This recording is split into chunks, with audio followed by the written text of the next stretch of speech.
Oh, yeah.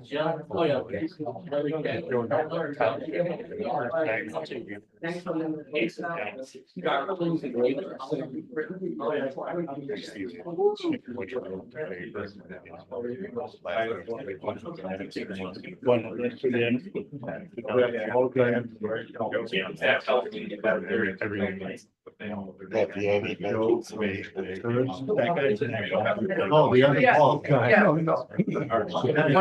That's fine. He's on his head. Actually, he is.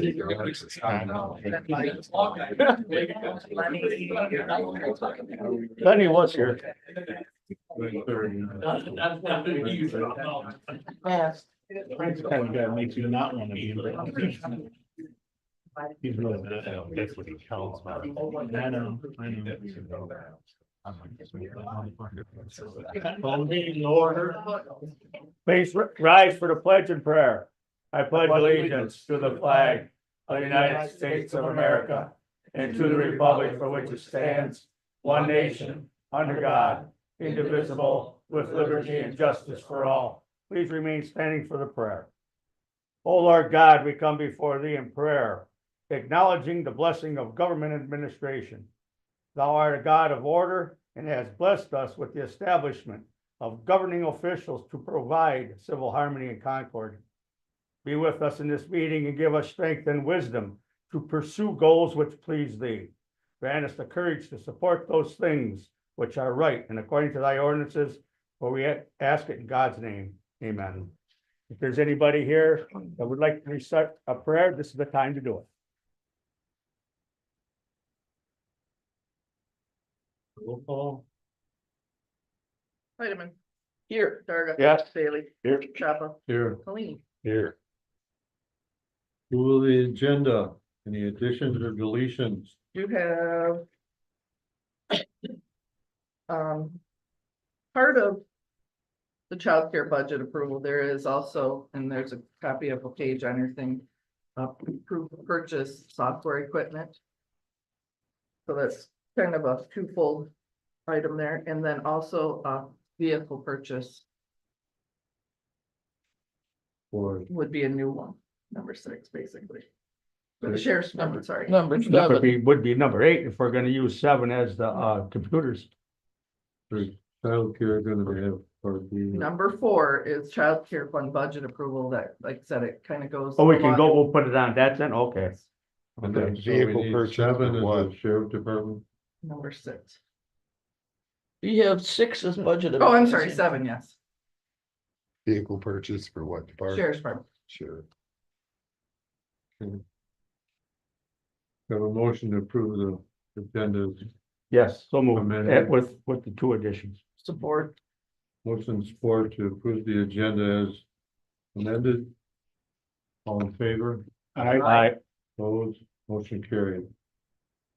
Conflict disclosure, does anyone have a conflict with anything on the agenda today? So, Hearing none, we'll go on to the minutes of the meeting of August.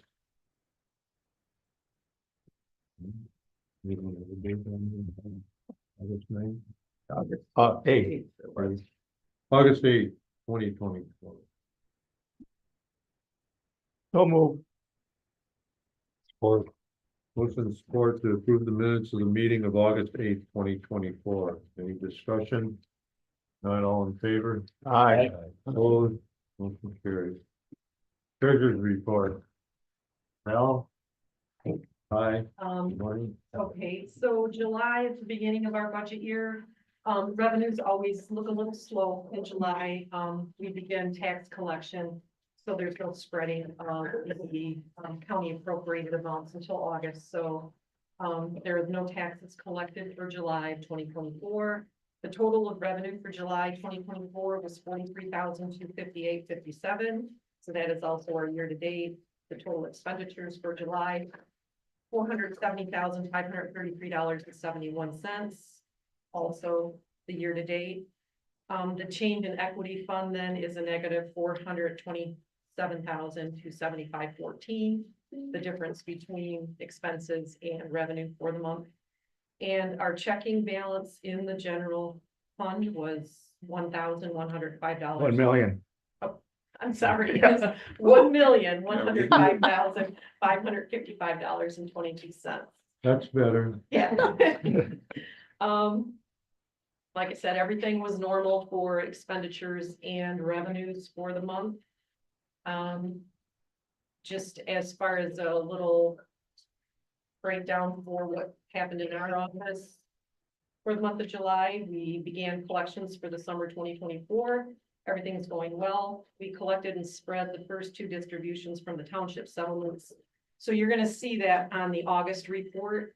The county allocated collected for August, then it's gonna show at $1,178,000. So collections are going well. Everything's fine with the townships. We did have the county land auction on Tuesday, August 13th. It was run by Title Check. We had 48 properties. We sold 39. So we have 9 remaining properties. Those properties are all in Rogers Township. Many are the 30 by 80. There's a couple that are like 80 by 150. But those are what will be available at the second auction. The total auction revenue, including the summer taxes that were collected for those parcels, totaled $127,160, and that would be reflected on this. Yeah, right here on this paper. Oh, okay. page here. So that shows all the sales by lot, and it shows you all the registered areas. So that's something for your information. I attended my first Michigan Association of County Treasurers Conference from August 25th to 28th. It was well attended, and very informative. Had some good educational sessions. And we had an extended session from our legal advisors concerning the recent Michigan State Supreme Court case regarding the excess proceeds. So they have given us, a starting point. And, we all have to notify any parcels that sold above minimum bid going back to 2015. And there was some discussion as to how we should notify. Some counties were gonna notify individually, some are just doing something on their website and a newspaper. We will look at our list. I believe we can mail out something to the last known address. We are waiting for a form that the state is going to put together. It's in draft form right now, but those that have any interest in the parcel, and it's not just the former owner, it's anybody who had an interest. So if you were a bank, if you were, any kind of like contract holder, anybody who had any interest, you will have the opportunity to file a claim with our office by March 31st of 2025. We would have no way to know who those are, so. No, we really don't. I Unless mean, there's a well, lien filed, so. Yeah. no, I guess we do because we have the title search. Yeah, So we do. you would have, Okay. yeah. So, Even that or through liens. or Okay. yes, Do we have any idea how much the county's total liability on that matter back to 2015 might be? we did have to put together a spreadsheet showing that amount. The lawyers needed that amount. They are going to be discussing things with the state legislature because simply put, We all follow county the state treasurers- law. yeah, follow the state law. So we could not break the law. We had to follow the law. That was the law. And now we're in jeopardy of being sued by following state law. So it is the belief of the association that the state should help with these, amounts that we could possibly have to owe back. Ours is not, it's not extreme. Roughly the It's range. less than $250,000. Oh, And okay. that's, I could sleep tonight. That's good. yeah. And if we have to do it, not saying, and if we have to pay it, it's not saying it's not gonna hurt, but we would be able to do it. It's just gonna, Manageable. yeah, it just doesn't, help us becoming self-funded for the tax. Yeah, So it puts us behind again. that is really great news. Yeah, it's, ours is not extreme. So there's a few things to work out yet, legally. And we'll be giving, assistance. So our heirs entitled to the property owner just. That, there's a lot of question, because ultimately the circuit court in every county will be the one who decides whether your claim is valid or not. It won't be the county treasurer, it won't be you, it will be the judge. So, they have to file a claim, and then they have to file a motion, has to be filed, and that's why they're redoing the claim report or the claim form, because it will Say all also that have, stuff. yeah, it will also And have the. It stops going back at 2015 because that was the date of the court decision. Why does it stop at 2015? It's- Statute of limitations. Yeah, there's yeah. something with one court decision and that statute of limitations, and I don't wanna tell you if it's Raffaelli or if it's the, Yeah, but there is right.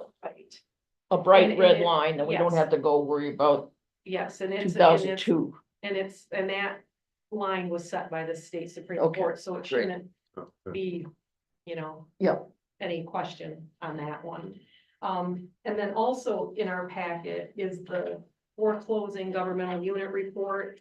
This report is for the sale that occurred in 2022. That's how far back we report on, because then there's claims, and there was a claim on that, but this shows the remaining amount after the claim for that year was 32,946.19.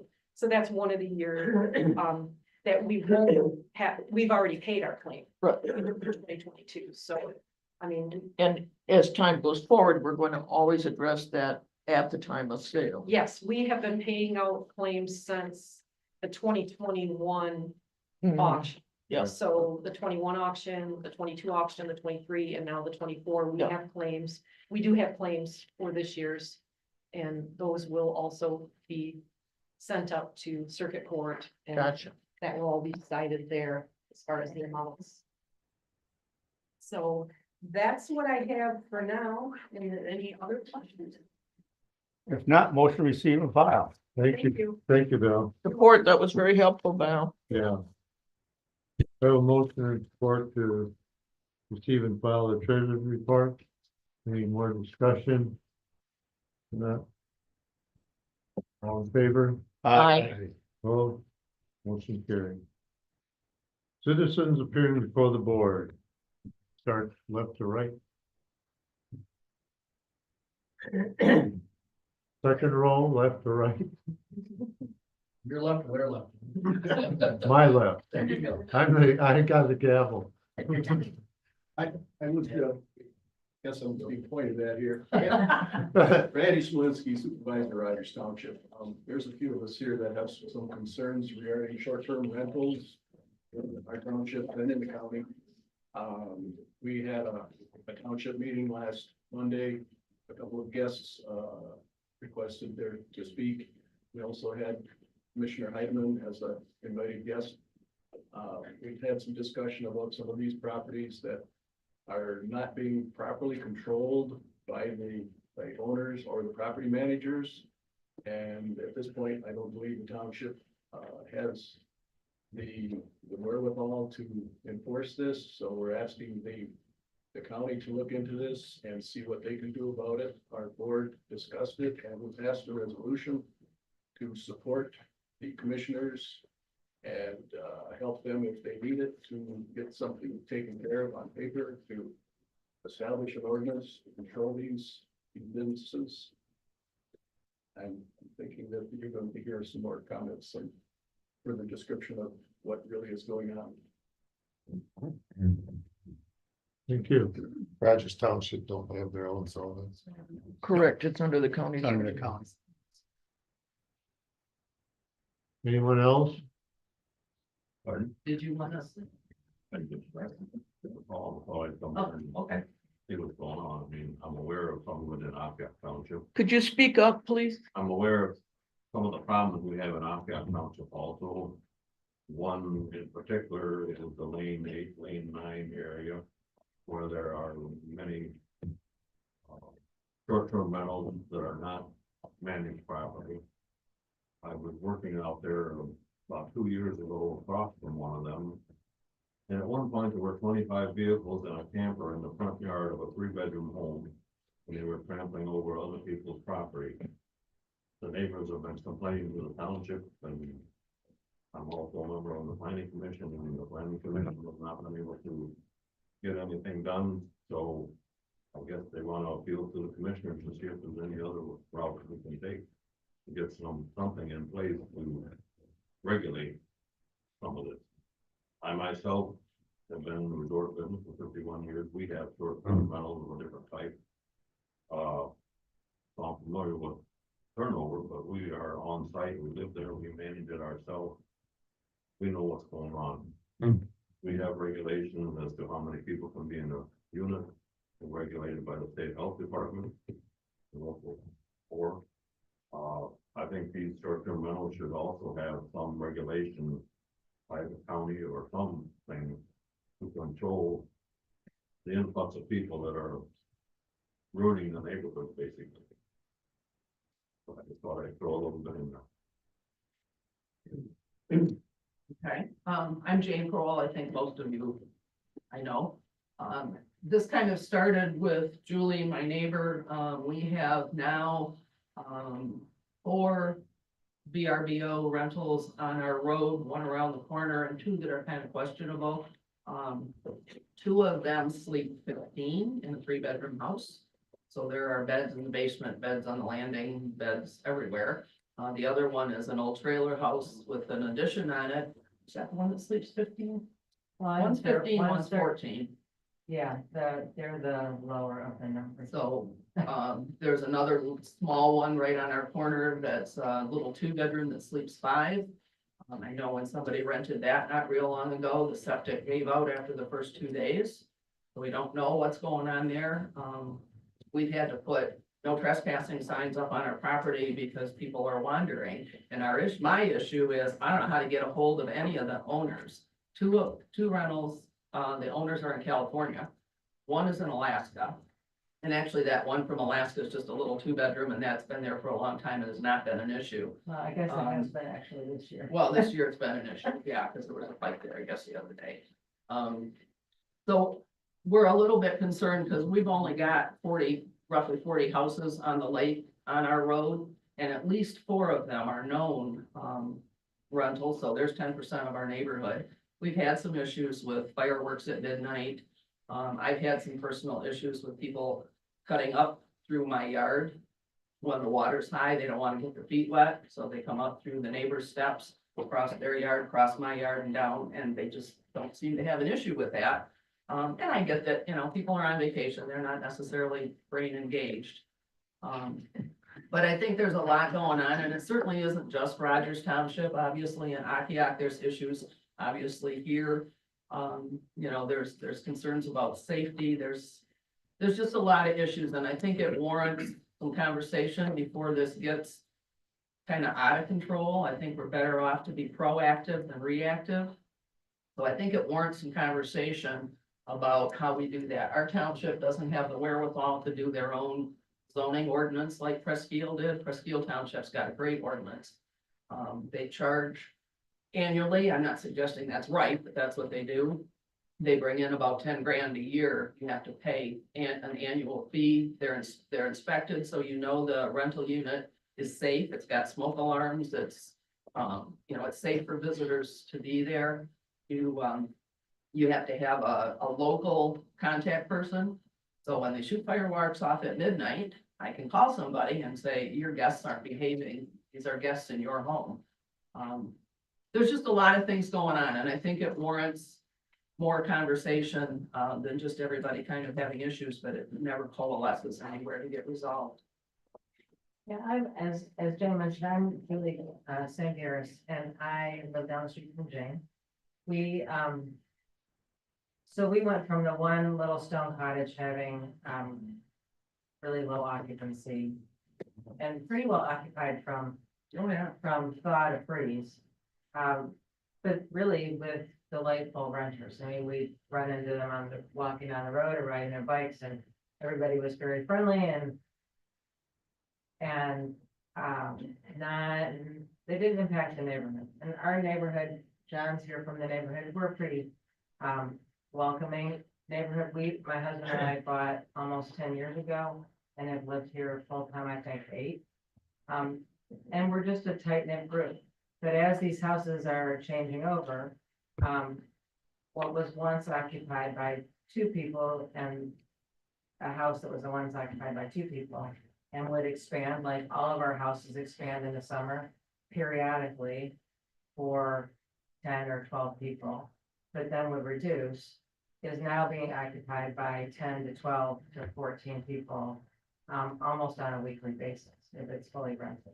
And the two with the highest occupancy or advertised occupancy have been rented, I would say, I think every week since the middle of June. There's issues with trash on the road. The trash cans don't get put back, they don't get put out. At one point, both of those houses had 7 cars in front of them.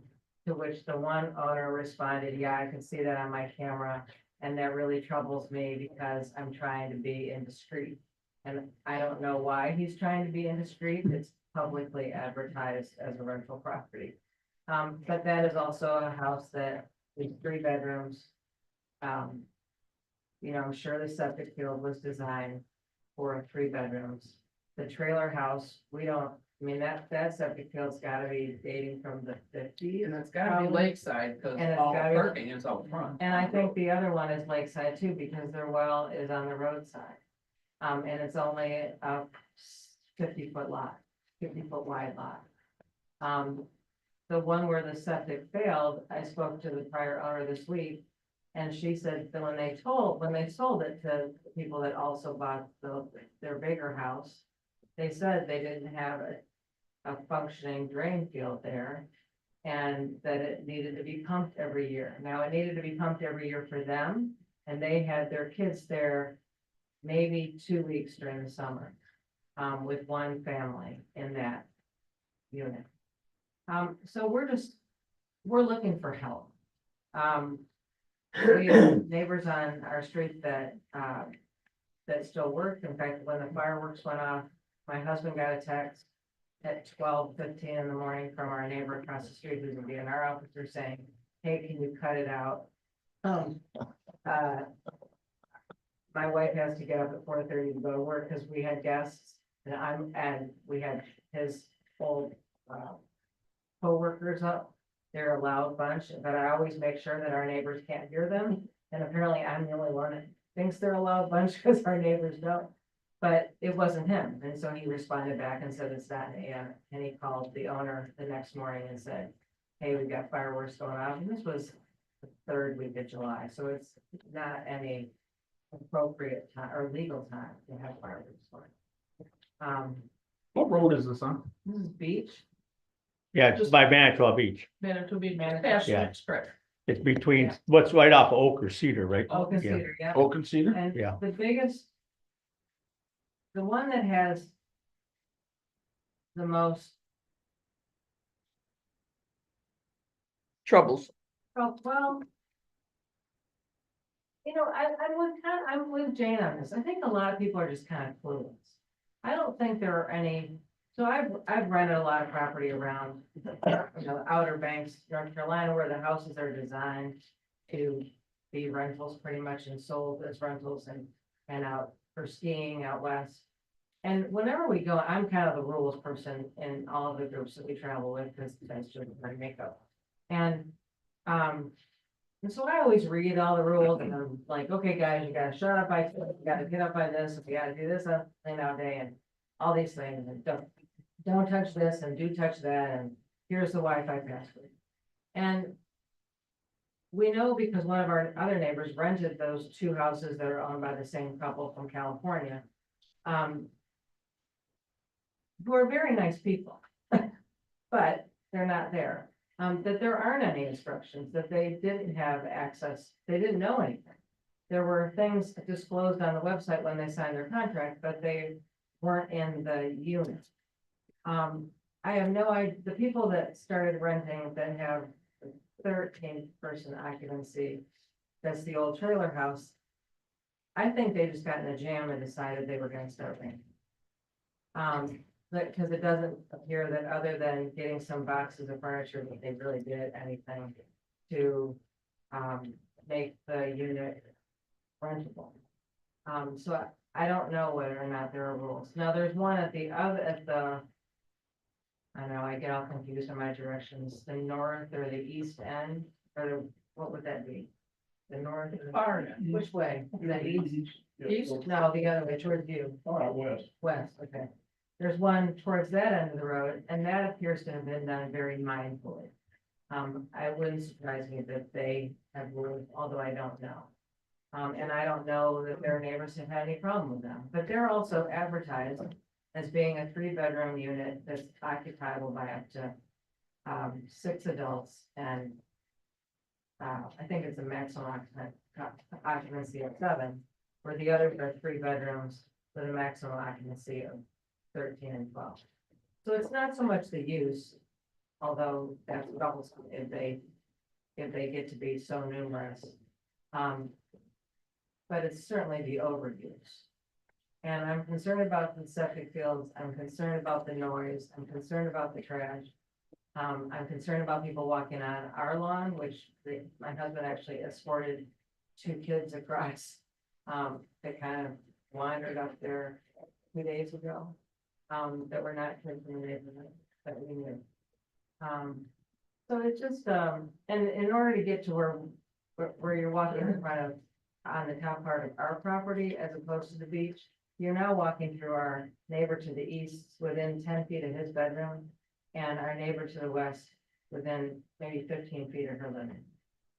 And it's just rude. As well as being trusting. We'll have to cut you off. Yeah, sorry. Thanks for the updates. Appreciate all of your Mr. information. Chairman, it's not appropriate for me to speak out in public comment, but with your permission, I did come in tonight with a special appointment committee report from the planning commission on this matter. Rather than make all these people wait through the entire meeting, could I give that now? They address the planning I commission. guess so, it's, Well, you These should people probably address the close. planning commission. well, Public does comment, anyone yeah. else Yeah. have Right. public comment? If not, yes, go ahead then. Okay, so I'm your representative to the planning commission. And I've spoken with us at the planning commission about this. And Jerry Counterman is on the planning commission, so this matter has come up frequently. Right, Mr. Jaszewski told everybody, and I wasn't on the planning commission in 2021, but the planning commission devoted a lot of time to develop a draft ordinance back in 20 and 21. I am told by the chairman of the planning commission, it was brought to the then current county board. And they were told that the county would not consider it. Of course, the county has to pass any change to the ordinance. But changes to the ordinance are developed by the planning commission, and then they come to the county board for approval or not. So when the issue rose up again recently, Jerry brought it up. Mr. Jaszewski said he spoke to someone, and I think, Mike, if it was you, who told him forget about it. So matters can come to the planning commission for work in 2 ways. One way is their own development through the master plan and what they think the county needs. And they did that in 2021. Secondly, the county board can say, planning commission, will you work on this for us and bring us something? So what I'd like to suggest is that we now as a board say to the planning commission, go back to the drawing boards and bring us something. I have copies for the board members about what was done with NEMCOG's help in 2021. This never went to public hearing and it didn't come to the board. How does the public hearing work? The law requires that any change in the zoning ordinance go to a public hearing in front of the planning commission. So I was talking to Randy and he said, well, maybe the board will have some kind of workshop. Under law, that workshop work should be at the planning commission. Okay, because they're supposed, and then they could bring it, and the county board can have a second public hearing if they want. Just like our board shouldn't be directing the planning commission, we should just give them thumbs up. I- and thumbs We down. shouldn't be doing this. They're Yep. supposed to by law be our brain trust that works on this. And I don't know if you have, these are paper copies, but here you go. I sent it to you, Jane. Didn't get it. All right, so I don't know what's going on. It might be the file's too big. Well, here they are. This is, and I'm not saying this is a good draft. I never looked at it. They had to run around in the files to find it. So Denise Klein at NEMCOG found it. And this was a draft that the planning commission worked with NEMCOG to develop. To my knowledge, it never went to public hearing as is required. So I'd just like to have a motion to send this back to the planning commission. At board request to come up with. I agree with that, so. Okay, I'll make that We're motion for doing this in a discussion. public comment, time, we kind of not. No, we're not. We're doing it. I We know, just I know it's moved. done, but We moved up the special appointment committee reports. That's what we're doing right now. Just for me, and I appreciate it, unless you want to make these people wait. It's up to the planning commission to take this out. Well, it looks like they did it one time. They Right. did. They did. Well, take it up again. They don't wanna take This it up. never, I was on the planning commission when let's go. oh, okay. Well, there you go. Did it ever go to hearing? So, See? And I'm told by It was- Mr. Jusefsky, because that was somebody at the board level at that time said, forget it. I can't validate that, but we should at least listen when they're doing something to respond to public concerns. So, Mike, you made a motion to send it back to the Well, do we planning need a commission? motion? They should just take care of it and then bring it back to The us. planning commission should take care of it. I'm happy with a motion. Okay, then I'll make that motion. And I support that motion Okay. because both, this is my district in Akiak and Rogers Township that's having a big fat problem. But Behringer has issues, and there's Right, but issues they're in gonna Rogers they're City. gonna have to come up with something that they're gonna have inspections every year or every couple of Well, years. and we could, And then they're gonna have to be fit with smoke alarms and all that too, because I know the city's got that ordinance now for rentals. yes, and there's more that's up to the- ideas out there in ordinance Right, form that so- we can consider. That's this should, I mean, I guess we're talking about, but send it back to the planning commission, let them revisit it, and Yeah. bring it to us for Bring it. review. You're right. Right, and we have the notes, not notes, but minutes from back. Back They have to really There take was an action. issue with the way it was, Planning commission's something doing their in there. job. Yes, That's why. it that's wasn't- why we turned it down. It as was a a little board. too much of something or other. and I'd Yes. have to Too go back. much. well, let's, Too much if you can dig regulation. those out, that would be helpful. Well, you can get too much, but there was nothing ever said about getting inspections and getting them so they're safe to live in. I mean, you can't take a trailer house, gonna put 15 people in it. It's not gonna work. Well, If you- septic system. Okay, and if you got a on septic property, system, you go to the health department, it's only good for 2-bedroom home, you can't have 13 people using it. Well, we're So- gonna have them address What that did issue. What That's did why I think a The lot first of time when the, they sent it, what was a too lot of much the that they features did? of Presque Township. Well, we'd have to look at the minutes. It was all boggled up. It wasn't even brought to them. That's why I never made public comment. I mean, It was brought public to the hearing, board, but it was- I don't know if you have to send it back to them. The planning commission can take it up on their own. but they've got to come up with a lot of a But lot they of. Well, that's a refused- planning commission request because they didn't feel support. So if the board says do it, they feel they're more supported. And that's the motion, Yeah, which I second. yeah, okay. But your So the board motion just was that. to send this They don't ordinance want to do their job. to the Back one to that the was planning developed in commission. in the past. reconsideration and redevelopment Okay. to address citizen concerns. Okay. And it doesn't just have to be this exact wording. It can be, No. you know, Right. They're gonna have to dig Right. to find out what the It's gotta- areas around us have. well, that's, I mean, there are Right. some pretty legitimate complaints they're having there. Right, I mean, that has to be addressed. right. I just don't understand why they would take it up right away. Wasn't there? If they appealed to the planning commission board, why didn't they invest? You know, and then I've done some, Again. I was told by the planning commission chair that he came to someone or some ones at the board who told him, forget about it, we don't want to. You know, that was obviously not done at a public meeting. Hmm. So by this means, by us sending it to them, they have a charge, they have a duty to us to go back to the drawing board. I agree. Look into it. Okay. Is there no more discussion? We'll have a vote. I can't believe You're gonna they don't have it all. Yep. going. Ready? Darga, yes, Bailey, Yes. Chapa, Yeah, Colleen, Yes. Spiderman. Yes, thank you, Mrs. Ledman. thank you, citizens, and thank you. Thank you for your input and for all legitimate concerns. Okay, we're on to Target Alpena.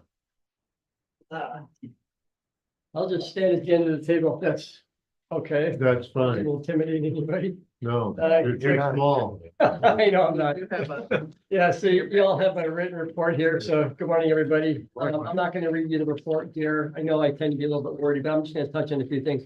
I've also brought with me today a couple of colleagues who are also gonna give reports themselves following mine, starting with Lenny, talk about housing and some of the work he's doing, and then Joe Carr, who I introduced you all to in January, I believe. So since the last time I was here, our organization continues to evolve. We, for 25 years, we're a one-person entity. Now we're up to 6. And we think that it's needed in order to best serve this region in terms of the economic activity that we're trying to create here. So, so a lot of those new additions fall within Joe's area. So we'll talk a little bit about that. So I was here last year. I think I talked about us pursuing a grant through the MEDC to support a couple of projects in Presque County. Ultimately, last fall, that was declined. We pursued $6 million, and there's 2 projects. One was here in Rogers City, one was in Onaway. Our grant request was declined. Part of the reason for the declination was the previous year, we got awarded all the money for the region Target Alpena did to support a project. Unfortunately, my developer, a year after we got that award, at the time we applied for the second grant, decided not to go through with their project. So we spent months trying to get the money from the first project that was approved in Alpena reallocated to 2 projects here. And after many months of wrangling back and forth and trying to jump through hoops, the project in Rogers City, that developer decided to take a pass or pause. So part of the issue sometimes we deal with is timing, and sometimes it's why you want to strike while iron's hot. And so in this particular case, so we lost out on an opportunity, never got funded, and that project stalled.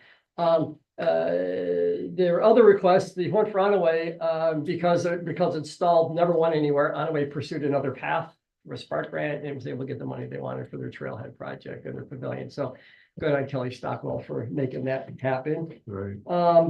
I did mention at the bottom of the second page, a small business hub grant. Joe will talk about that. I introduced you to the concept back in January, and I was here that we pursued $2.1 million in small business support funding, because most of the communities that we rely upon are largely driven by small business activity. So their well-being is in our best interest. And so we've got resources now to help take care of that. Joe will talk a little bit about that. Also mentioning one of the things that Joe brings to the table here for us is his experience in the smart zone area. And he was involved with that activity when he was down in Lansing. And so long-term goal for Joe is the establishment of a smart zone in this part of the state, because we don't have one.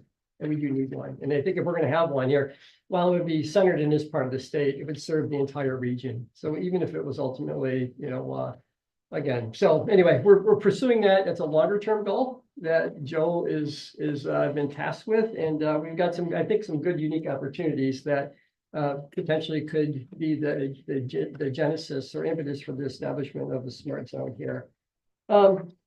I mentioned in my report, the airport in Rogers City is going to be used for testing this fall. There's a company called Mighty Fly, and I meant to put their URL in my report. I didn't. It's mightyfly.com, www.mightyfly.com. They are involved in the unmanned aerial systems space. They build drones. And so they are planning on testing their drones here in northern Michigan. They are going to exclusively test flying their drones from Alpena to Rogers City, back and forth over a span of many days. Part of the reason why, there's multiple reasons why they're coming to Rogers City and Alpena, some of which is the lack of population density helps, the access to the airspace here, which is really terrific.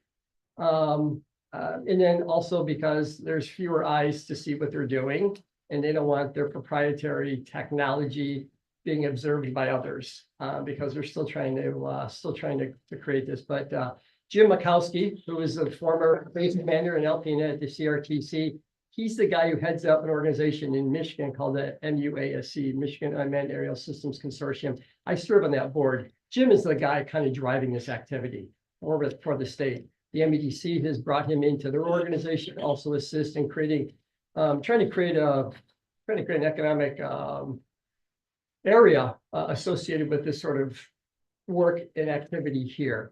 The development elements, the testing elements, potentially the production elements and manufacturing. And these folks came out here in July to kind of kind of pre-plan this whole experience, because it's going to happen this fall. And so they met with Al at PZQ, make sure that everything was set up for what they're going to need. It's going to use he's going to let them use the building, the maintenance building there for some of the things that they need to do inside. So again, we're putting our best foot forward to help facilitate these guys having a good experience here. Jim took them back to Long Lake after they left here. And, these are folks from San Francisco area, right? They're like, wow, it's so beautiful up here where you guys live. And, the price of real estate here is so attractive. So that was very strategic, his decision to do that. Take him back there and feed him a cocktail on his deck and just gain an appreciation for this area to offer. So as these folks decide if there's really a path forward for them that makes sense on a more broad scale, maybe this is the place to do it. So anyway, I know it's long-winded, but I just want to point that out. I think it's kind of a unique opportunity here. I also talked about in here briefly about DTE. We've got 19 acres. The EDC owns 19 acres at the airport that we thought were developable, but because of the proximity to the AWAS system, they cannot be developed. Can't put even a pile of dirt on there. Anything over like 8 feet doesn't work. So anyway, the thought was among the EDC folks was that maybe we should ask DTE about the viability of arrays on that site, because you can put arrays at airports. There's not an FAA issue with that. And so we've asked DTE just to look at that as a means to generate revenue for the EDC, because we have no revenue sources, which is one of the things I'll talk about a little bit later. We have no revenue sources. So if we could at least collect some rents on property, if it was a viable location for them, we sent this information to them, and it's in their engineering department to evaluate. And of course, if there is a path forward there, we will certainly bring it forward through the EDC and through the proper processes here for, consideration here. But I just want to at least get that on your radar, if that's okay. I also mentioned in my report DPI, and you say, why are you mentioning DPI? They're an Alpena company, but there's some loggers that are located in Presque County that were significantly impacted by the DPI closure, which I had no knowledge, like anybody else. I was unaware of their intent at 4 o'clock in the morning, lock the gates and escort everybody out the door. The plant will not operate as a particle plant or as a hardboard plant again. I mean, that ship has sailed. So now who knows what the next phase looks like. But in the meantime, we got companies, including a couple of Presque that were, like I said, significantly impacted. So one of them reached out to me and said, we need to find a way to retool our business. We were delivering chips there. Now we have to deliver logs to Grayling, and we have no means. Those trucks aren't cheap and that sort of thing. So I worked with USDA, found out about a program that requires a little help of the utility, reached out to Tom Sobek before he was retired, Presque Electric and Gas, and said, Tom, there's a program here. Are you open-minded to it? Yes. Organized a call between Tom and the USDA and myself, talking about how this program might work. And the upshot was the USDA could send money to an organization like a utility, in this case, and say, we'll give you $2 million. If that's what you need, we'll give you $2 million. And you use that money, your charges, to make no interest loans to somebody within your service area. So this particular logger could then tap $1 million loan through Presque Electric and Gas to retool their business. Sounds good on paper, right? So, so then the next conversation was, okay, so what role or responsibility does Presque Electric and Gas have in terms of the repayment of this loan? And they have to guarantee the loan. So if the logger fails, well, the utility company's on the hook. Well, I'm saying, The members are on the hook. and the members on the hook, right? So to me, I mean, it was like, this is silly. I mean, I knew that Tom's board would find no reason to want to support this other than helping out a company, but that's too much to risk. They're not in the business of making loans. They're in the business of securing their, collateralizing the loans and collecting loans. And my beef with the USDA is, why don't you make those kind of programs available to organizations like us who are way better built to do that? And of course, it falls on, I must say, falls on deaf ears. I made it known that we're in a much better position to be able to handle the mechanics of a program like that. So, and this logger wasn't looking for free money. I mean, no interest loan. He's like, I intend on paying this back. I'm not, it's not that it was looking for grants that were not something they'd have to be responsible for. But, frustrating, but I would do appreciate Tom and PIE&G's willingness to at least be open-minded to considering this opportunity. Yeah. Is there anything going on with DPI property? So it is going to be, I understand, listed for sale at the end of the year. I have no idea what that looks like, though. I see. So I will say, stepping back for a moment, the week the announcement occurred, I had 2 interested buyers who reached out to me right away and said, hey, I'm interested in getting inside there right away. Both had the wherewithal, particularly one in particular, absolutely had the financial wherewithal and had the access to capital and everything else to do that, and has turned around manufacturing facilities. DPI, yeah. So I reached out, I got the CFO in New Jersey. He arranged a tour end of the first week for both parties. So that worked really well. Both parties came back with the same feedback to me, which was they've already had a huge brain drain. In the first week, some of the key people have already left who understand all the issues associated with fixing this place. Some of them have already got other jobs and want no part of staying with this organization, even if it were to remain viable. And then secondarily, their biggest customers, Lowe's, Home Depot, and Menards, were already looking for replacement, POs, other entities to produce their product for them. And so there was already talk that maybe some of those contracts were already going to be lost. And so they both came back to me and said, the brain drain and the loss of business, it's really hard to get it back once it's gone, right? They said, we see no viable path forward here. And so then I just suggested to the CFO, look, I would be willing to facilitate a regional conversation with stakeholders to talk about next steps. I understand why they wouldn't want to tip their hand with me, because it's complicated, right? You got a site that's probably dirty. You have a site that there's banks probably involved, creditors involved who have that as collateral. There could be a bankruptcy filing, and these are all speculations. So this is not anything I know firsthand, but I just know in my 18 years as a banker, the complication of a situation like they're doing up right now, and all the people who have a finger in the pie. And so, they never took me at my offer for a facilitated conversation to talk about next steps and how we might assist them. I do understand that by the end of the year, they're contemplating having it listed on the market. Again, I don't ever expect it to be a manufacturing facility, honestly. It's gonna take a while. The business was there for 7 years. About that all wrong. Yeah, no, I agree. They did. I wish they'd have told me before. Yeah. They could have maybe found a buyer before the drain of talent left the organization and before the customer orders were being replaced by other suppliers. So I agree. But again, I don't know what they know. I'm sure these are smart people who were involved with this, but I was just really disappointed. Cellular service, there's a tower they're talking about installing out in Grand Lake Way, which in that dead zone along US 23. A lot of us would love to see a cell signal and not drop calls along the way here. So it's my understanding that there is the engineering's been done and a special use permit's been issued. Verizon needs the final sign off before Vertical Bridge will actually build the tower, which will feed about 7 miles radius of 5G service. So that would be a nice improvement. And also in addition, so I'll just, another point that I'll make to that. So with respect to housing, there's those folks on East Grand Lake Road who are building those condos. There are eight buildings, two units per building.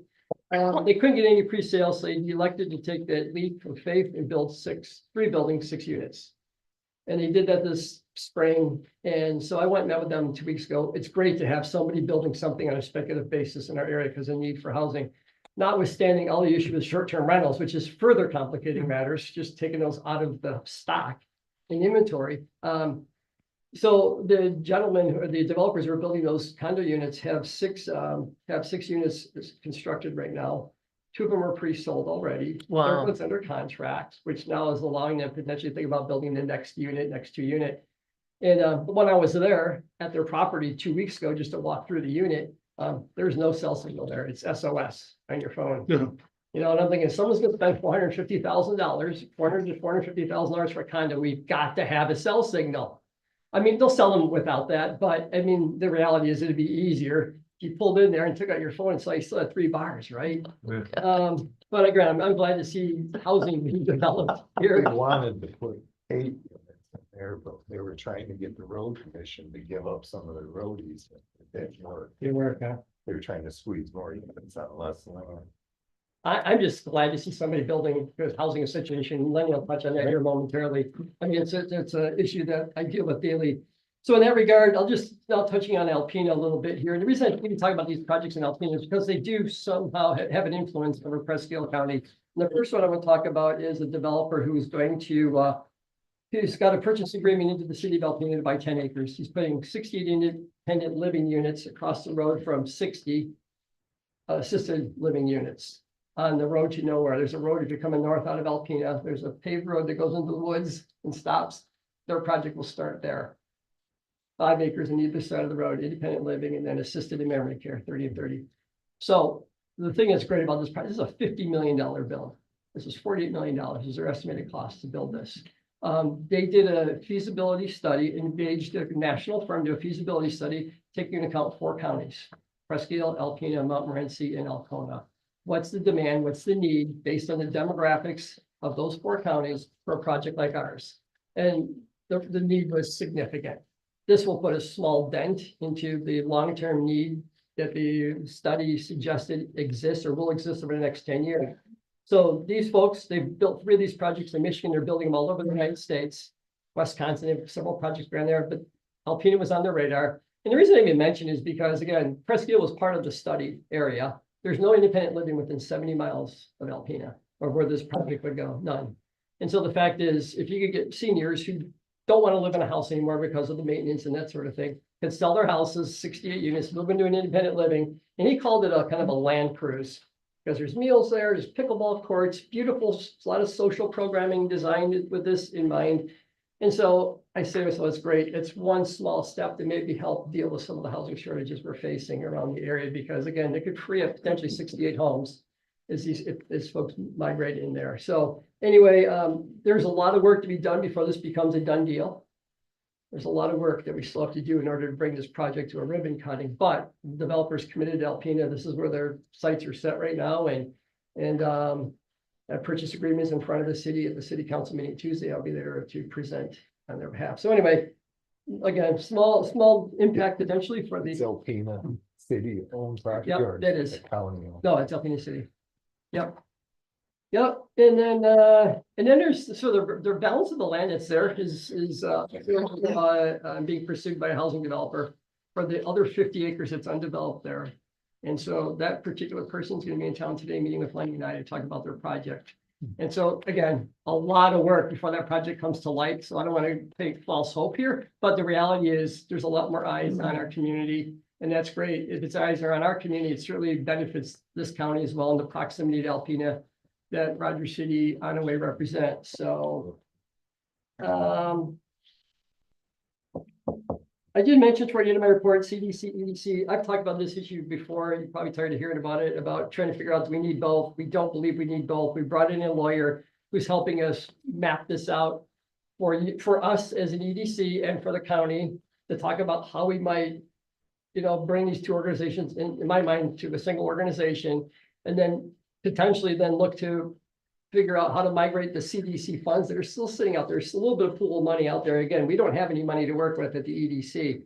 We're funded gracefully through your activity, our contract, but the EDC itself doesn't have any funding sources. And so we're dealing with that as well. So we look at the CDC potential pool of money that's there. It's not a lot to buy us time to figure out how we fund the EDC on a more long-term basis, whether through a membership model. We're looking at a lot of different things. And so that's been something that's been on our agenda for the last few months, and we continue to talk about. So we have an attorney coming to our September meeting, giving us recommendations, and we will come back to you. I'll probably seek some time on the agenda in the next couple of months to talk about the findings, talk about the EDC thoughts, and then maybe present something formally to you for consideration. Okay.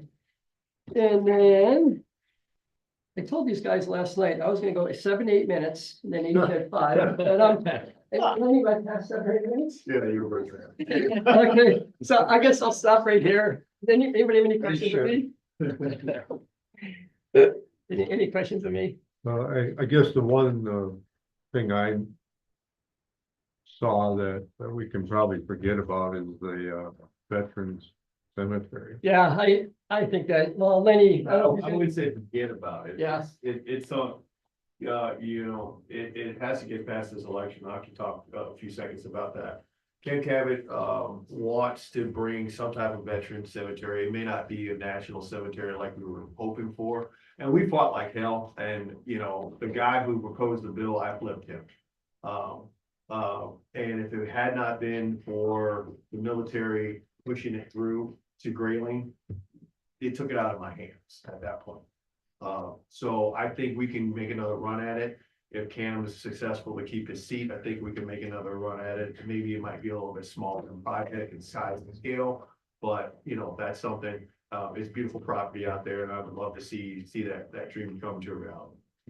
I will say Lenny worked really hard. He owned that project, and I remember all the phone calls and wranglings and calls for our legislators and calls to the appropriations chair, and I really thought we were gonna have good news to report there for a moment. It really looked like we swung it our way. It was gonna end up with Presque on that Crawford County, and we were so disappointed when we got the news. And again, they based it on, and I don't know this to be a fact, but they based it on there's more veterans within a 50-mile radius of Crawford County, significantly more than Presque County. It's 50,000 versus 30,000 or something like that. That was their rationale, which I can't really argue with. But that's really the case. Okay. All right, guys, so I'm gonna sit kitty corner so people in the back can hear me. I hate talking about back to people. So I'm gonna hit a few points for brevity's sake. So first thing I want to talk about is a housing study. We all know that housing is an issue. However, I like to have facts over feelings. You know, some people feel that there's a housing crisis. Some people feel that there's enough housing because I have two. So what we're looking at doing is a housing study for the region, and Presque County is one of the areas. Guess what? You don't have to pay for it because I already did. So, so that's the best part about this particular study. It's going to cover all 11 counties in northeastern Michigan. Presque County is going to benefit from that research. That research is from Bowen National Research. They're a very reputable national firm. It's going to be a very robust report. The report that they did on the western side of the state hit somewhere a total of 300 to 400 pages. What we did, I did reach out to some of your local areas to do a city call out. So we're going to do a call out. What I mean by that is a specialized report for the cities of Rogers City and Onaway. Those additional reports were an extra cost to the overall survey. The overall survey is about $65,000.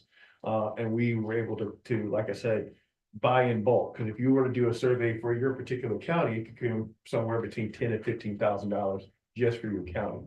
So that's a very big savings that you're going to be able to get that data here. Hopefully in the next 6 to 8 months, that report will be compiled. And then you can start taking those reports into bite-sized things, chopping those reports up to talk to developers, talk to business individuals, and start developing policies that will affect your constituents. Because if you know that you need 50 units along US 23, 10 units in this particular county, 15 units in that township, then you know exactly where your clusters are.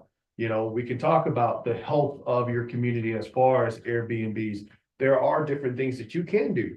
And why reinvent the wheel? If you already said it, you said it earlier, I like this particular person's proposal as an ordinance, then adopt that ordinance. Copy, paste, rinse, repeat. The government works that way. So those are the some of the things that you guys can kind of do with that housing report. Next thing, really quickly, I want to talk about housing solutions. There's a lot of different things coming down the pipe, depending on the administration. Housing is one of those things that doesn't matter who's in politics. We all need some place to live. Okay, so there's a lot of money that came from Trump 1, Biden 2, that we're still spending. We're spending on Trump's $1 trillion as well as the ARP. And then we haven't even got to the Inflation Reduction Act dollars that are now coming through the pipe.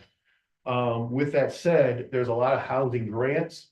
There's a $50,000 grant that can help do strategic planning for your community that you can apply for. It's a small application, about 14 pages, but you can use $50,000 to do your master plan, to do a city park and recreation plans, to do those type of planning. You can also use those funds to hire consultants, you know, to help fund a position to do a housing person, a housing specialist to work in your community whose sole job is just for housing.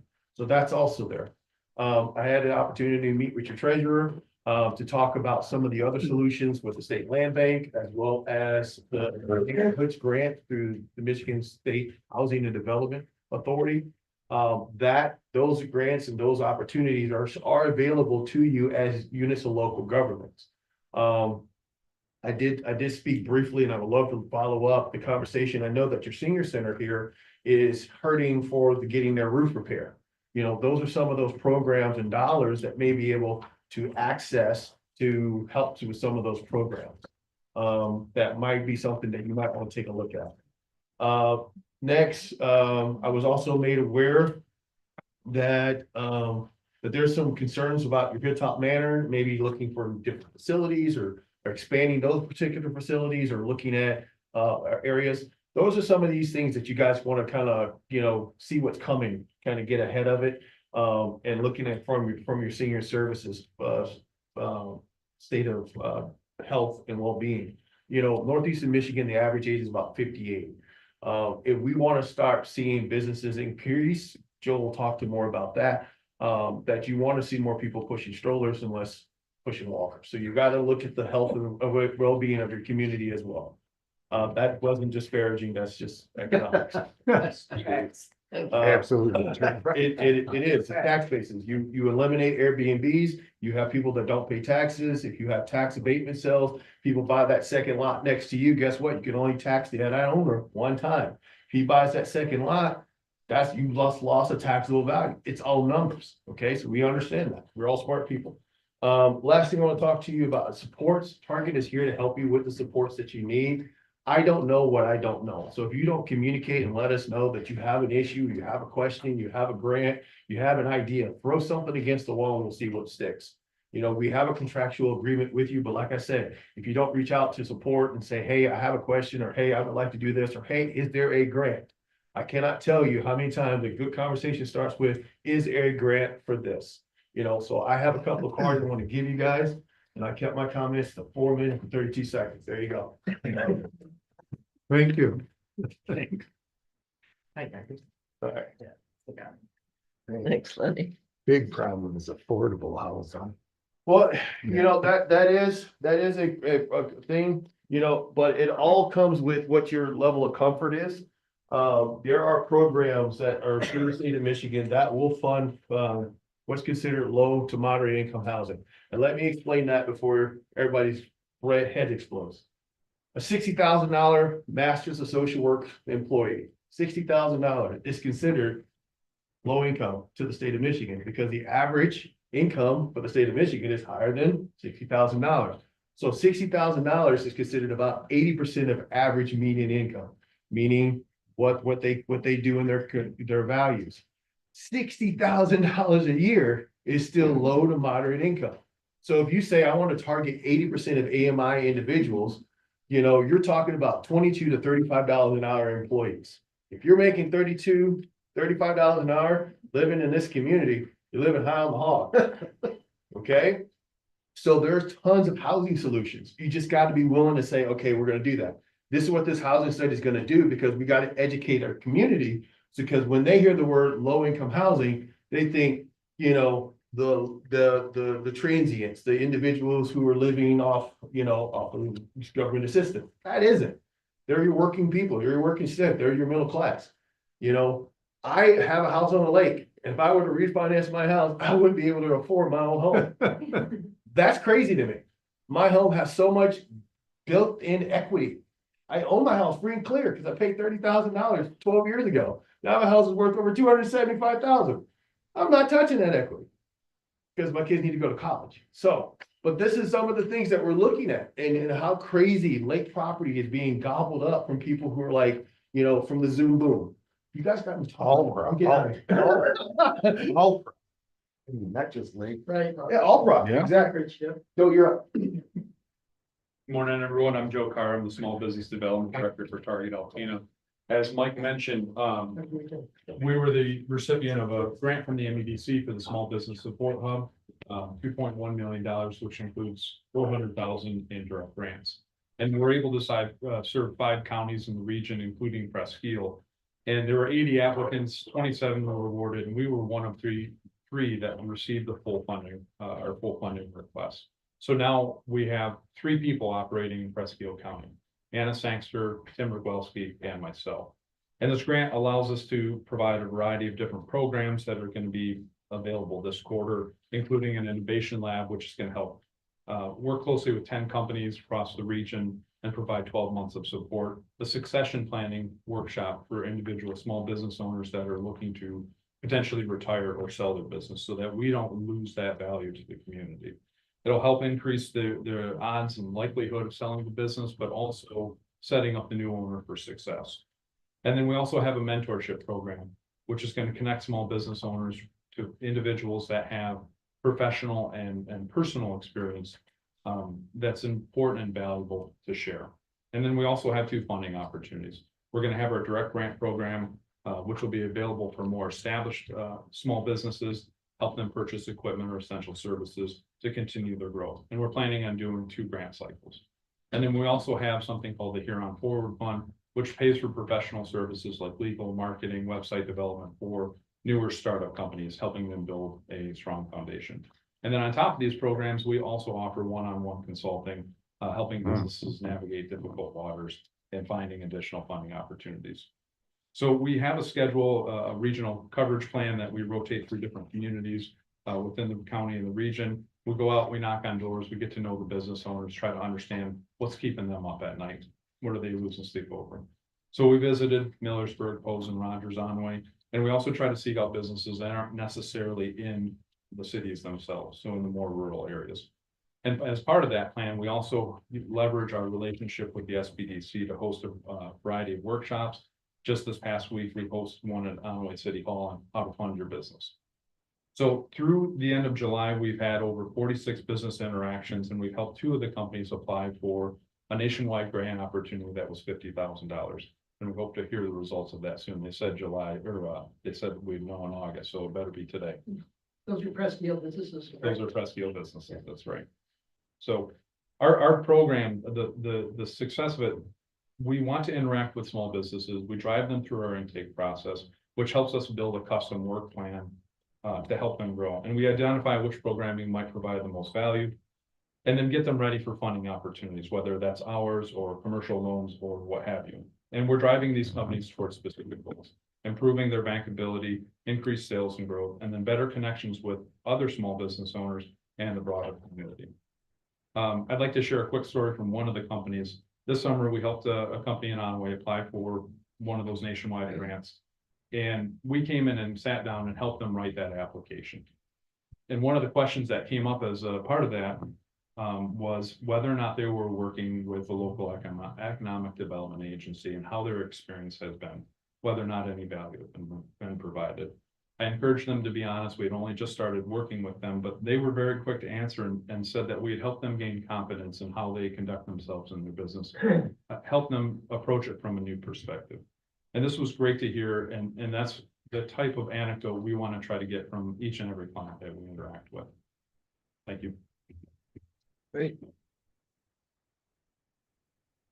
Any questions from Team Target? No, good job. No, Joe, I was wondering if, you talked about meeting with businesses, and I wonder if you're working with real estate firms, because that's another point of contact for potential business people. When we get So- to, when we get to real estate, I'll often loop in Lenny and Mike, especially if it's new construction or something like that. Right now, we're trying to focus on, the businesses that have storefronts. They're the ones that are paying rent, paying the more, the mortgage, the utilities and all of that. And then from the other side, we're also trying to find people that are maybe operating out of their home and providing a path so that they have a clear idea of what it's gonna take to grow so that they can occupy a storefront. Those are kind of the two focus areas, but we don't really discriminate in terms of what industry. So if we can help anyone, if we know that we can provide value, we'll do that directly. And if we run into a situation where we don't have an answer, we will help them fund it. We've got a very great network of partners that include Michigan Works, the SBDC, the MEDC, local DDAs and chambers and everything else, and we, intend on putting all of that to use. I would also just add that, so when I mentioned, in fact, Lenny was talking about the report, the housing study. I used excerpts from the one that we did in Alpena 2 years ago, before the genesis of this whole Mishnah program began. We ordered our own. I took excerpts from our study in Alpena, and I sent it to this developer who's gonna spend $48 million to put a senior living, assisted living in our community. I sent him language directly from that report and said, I'm just here to tell you, I know I sound biased, but there's an opportunity here that you could fill to get his attention. The other person who we're meeting with today who's taught us to put a subdivision in, I did the same thing. They're not local. I used that report, cut and pasted it, sent it to him in an email and said, I know you guys are looking for projects and looking for communities. I think ours has merit. You should spend some time up here. So he spent a lot of time up here, until the point now he's meeting with city officials, so talking about his vision and purchase agreement. So that's the beauty of that report, that when he gets it, and we're specifically one for understanding, it's gonna be specifically one on a way. We're gonna pay up to get those two communities to have their own specific report, but that's what it takes. Now, in the case of the assisted living, they're gonna have 100 employees. Many of those are full-time jobs. So of course, you gotta figure out where the heck they're gonna live, right? But it's 100 jobs created through this project. So, anyway, to me, it's a good problem to have, and, Right. so, anyway, Well, thank you for your time, thank you for all your support. Thank you We do for- appreciate it, okay? Thank you for your work. A pleasure. Okay. Number 2 is step increases in the clerk's office. That's you, we have to wake up. I know. 2 years ago. I had approached the personnel committee, on two different individuals in my office. One, first was Laura, who was my chief deputy. And now, just a little bit over a year or 2 years now as chief deputy. I just think she's doing a phenomenal job. She has definitely stepped into the role and, Laura Rhodey. been here in front of the, with the board, doing not just the minutes, but doing stuff behind the scenes too, that you guys don't realize. And she had to go, she started at a 1 year, and now she's gonna be moving to a 3-year technically in September on her anniversary, but I'd like to bump her to a 5-year, because she's, like I said, just proving herself in the value, I believe. But the board has to approve it in the contract. I can only ask. I'll make that. What's the difference? It's a, was it 49? So well, it goes from 1982 to 21-22. Yeah, but before, after 2 years though, what is it before? That's what the 5-year step, right? She goes in a 3-year, because you gave. The 3-year would be going to a 1982. Oh, yes, okay, yep, so.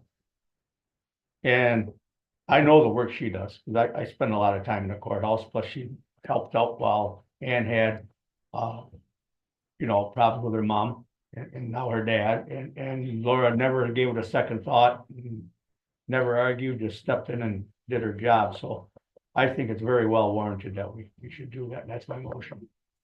Mr. Gron's personnel committee. You made a motion. Yes, I made the Yes. motion, yes. Right. And that's It's a recommendation. of the recommendation person. from the personnel committee that we do that. So can we have a sports and, That's Support. what you did. Wayne did.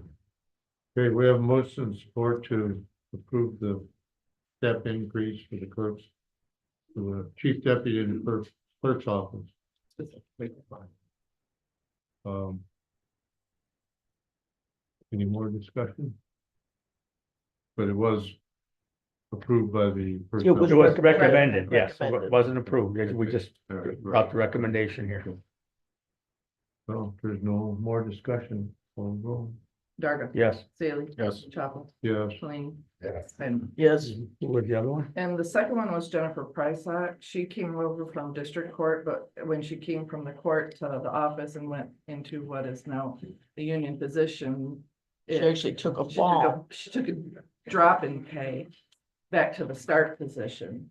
She had been in that district court office over a year, coming up on 2 years, I think, actually, almost 2 years. And again, I wanted to see like a period of probation to see how things work out before I go right into this recommendation. I'd like to ask the board to bump her back to the 1 year start pay.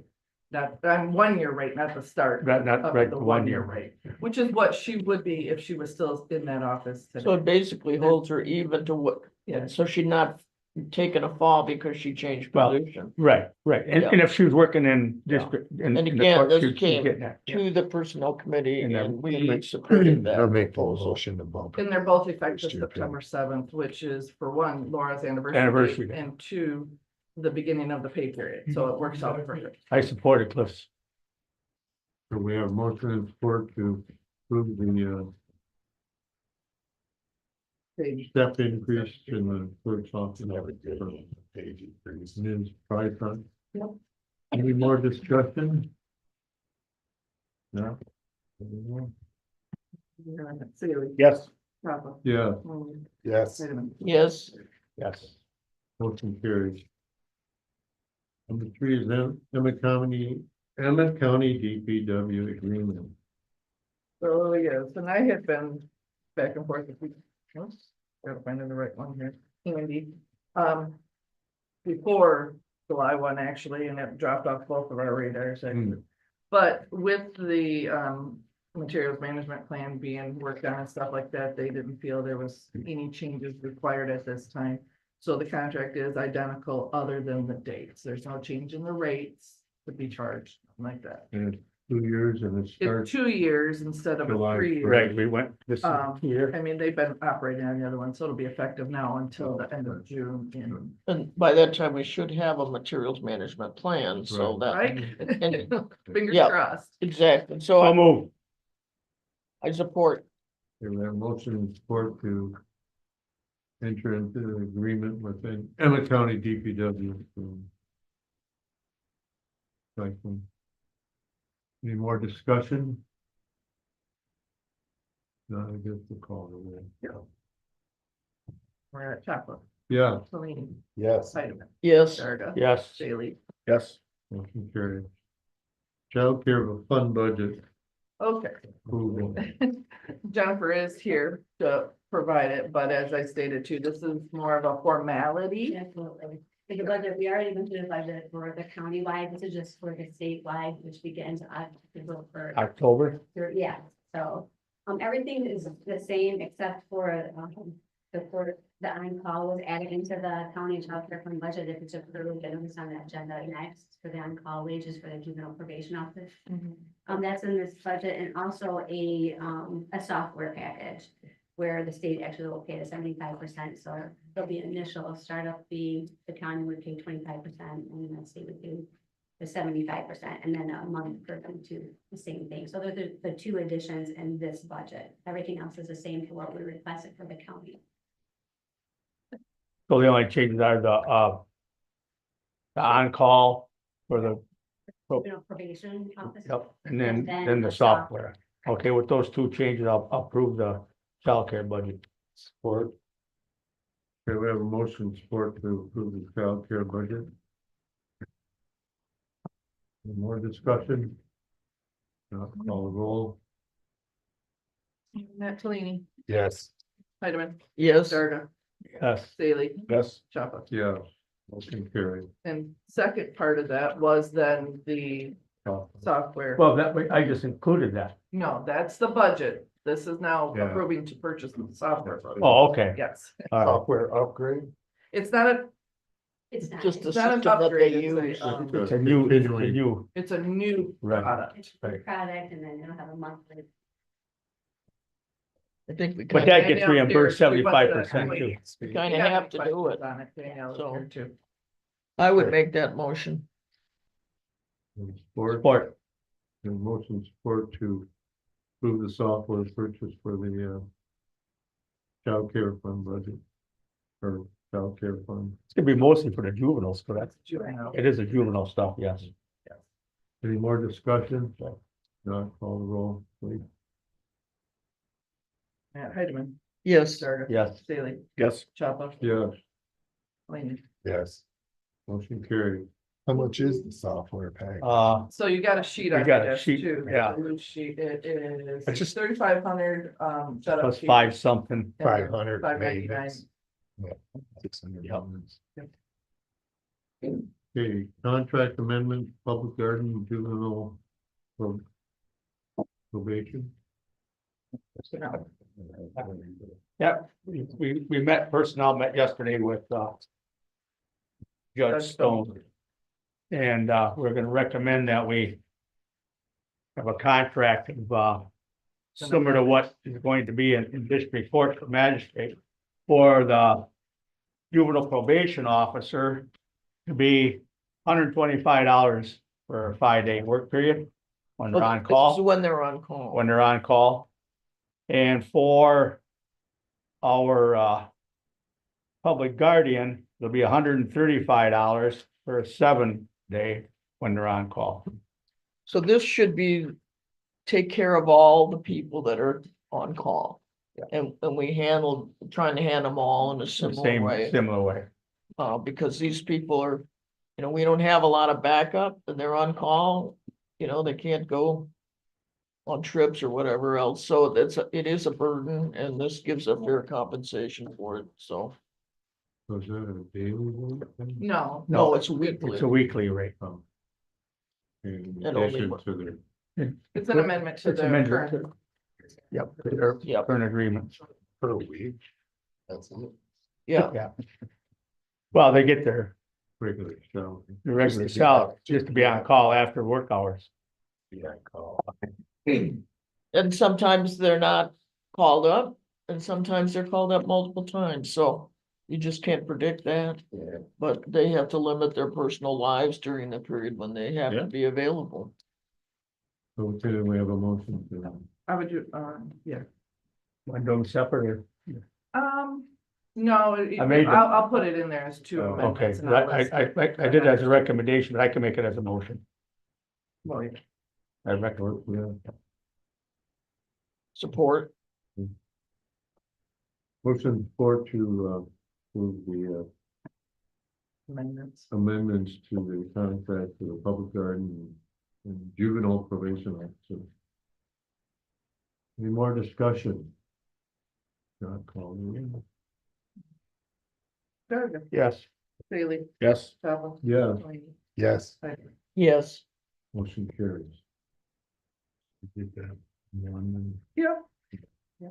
budget amendment, Yes, we were notified after the budget had been adopted, approved, and already started actually by the company Advanced Correctional for the jail that does the healthcare for the inmates.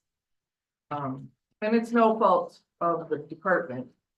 The company knew in the spring, but didn't notify the department until just a couple weeks ago that their price was gonna go up. And it's not just here, it is, other counties are dealing with the same issue. It's kind of major, though. It's a major change. It is a little better than $16,000 increase over the year. But as someone so kindly pointed out, I had an error in the budget from July 1. So we're gonna snag some money out of the emergency services budget to help offset that increase. There was, the wage line was incorrect when it was adopted, so and emergency services. yeah, so we're gonna reduce the 101,430 budget by 7,000. Emergency service. Yep, and increase, I think it's 430, I gotta double check my numbers. And increase the jail, the 101,351 by 16,000. And the rest of the balance will come from our bottom line that was in the original budget. I wonder if Joe has comment on the increase. 7,000 from emergency. I agree with Dan Reed said when we got that, Chris and I both, were floored. And then, so we did call over the state, did a blanket email, all our jails, not just Michigan, because advanced covers other states also, same thing. It extremely jumped, and they're having the same problem. No employees, hard to hire, their price just went up, and that's why. And well, they can't use an LPN either, it's gotta be RN too. Correct, and so it's shorthanded for them, and that's what they told us, so yeah, it definitely jumped, and they got us all. So yeah, I understand the way it was, they could bring an LPN here before, where they can't now. Oh. Correct. So, and they Well, make it's more not money. Hard it is to find. That's why. nurses. Yep. Yeah, Thanks, They Joe. can Oh, go it's all over. anywhere and get a job, and make anything they want. Well, given that information, I would make the motion to make those budget adjustments. Or, Motion support to make the budget adjustments to cover the health bill at the sheriff's department and And correct the correct the salary line. salary line for the emergency services department. Any more discussion? Saley, yes. Chapa, Yeah, Delaney, Yes, Heidemann. Yes, Sarga. yes, motion carried. Number 7 is the sheriff's car. Yes, if you weren't aware. A couple months back, we did have a car that got totaled out on the way to a call. Deer, we don't have any of those around here, jumped in front of it. and almost got inside of it, Almost got inside of it, and started the vehicle on fire. yeah.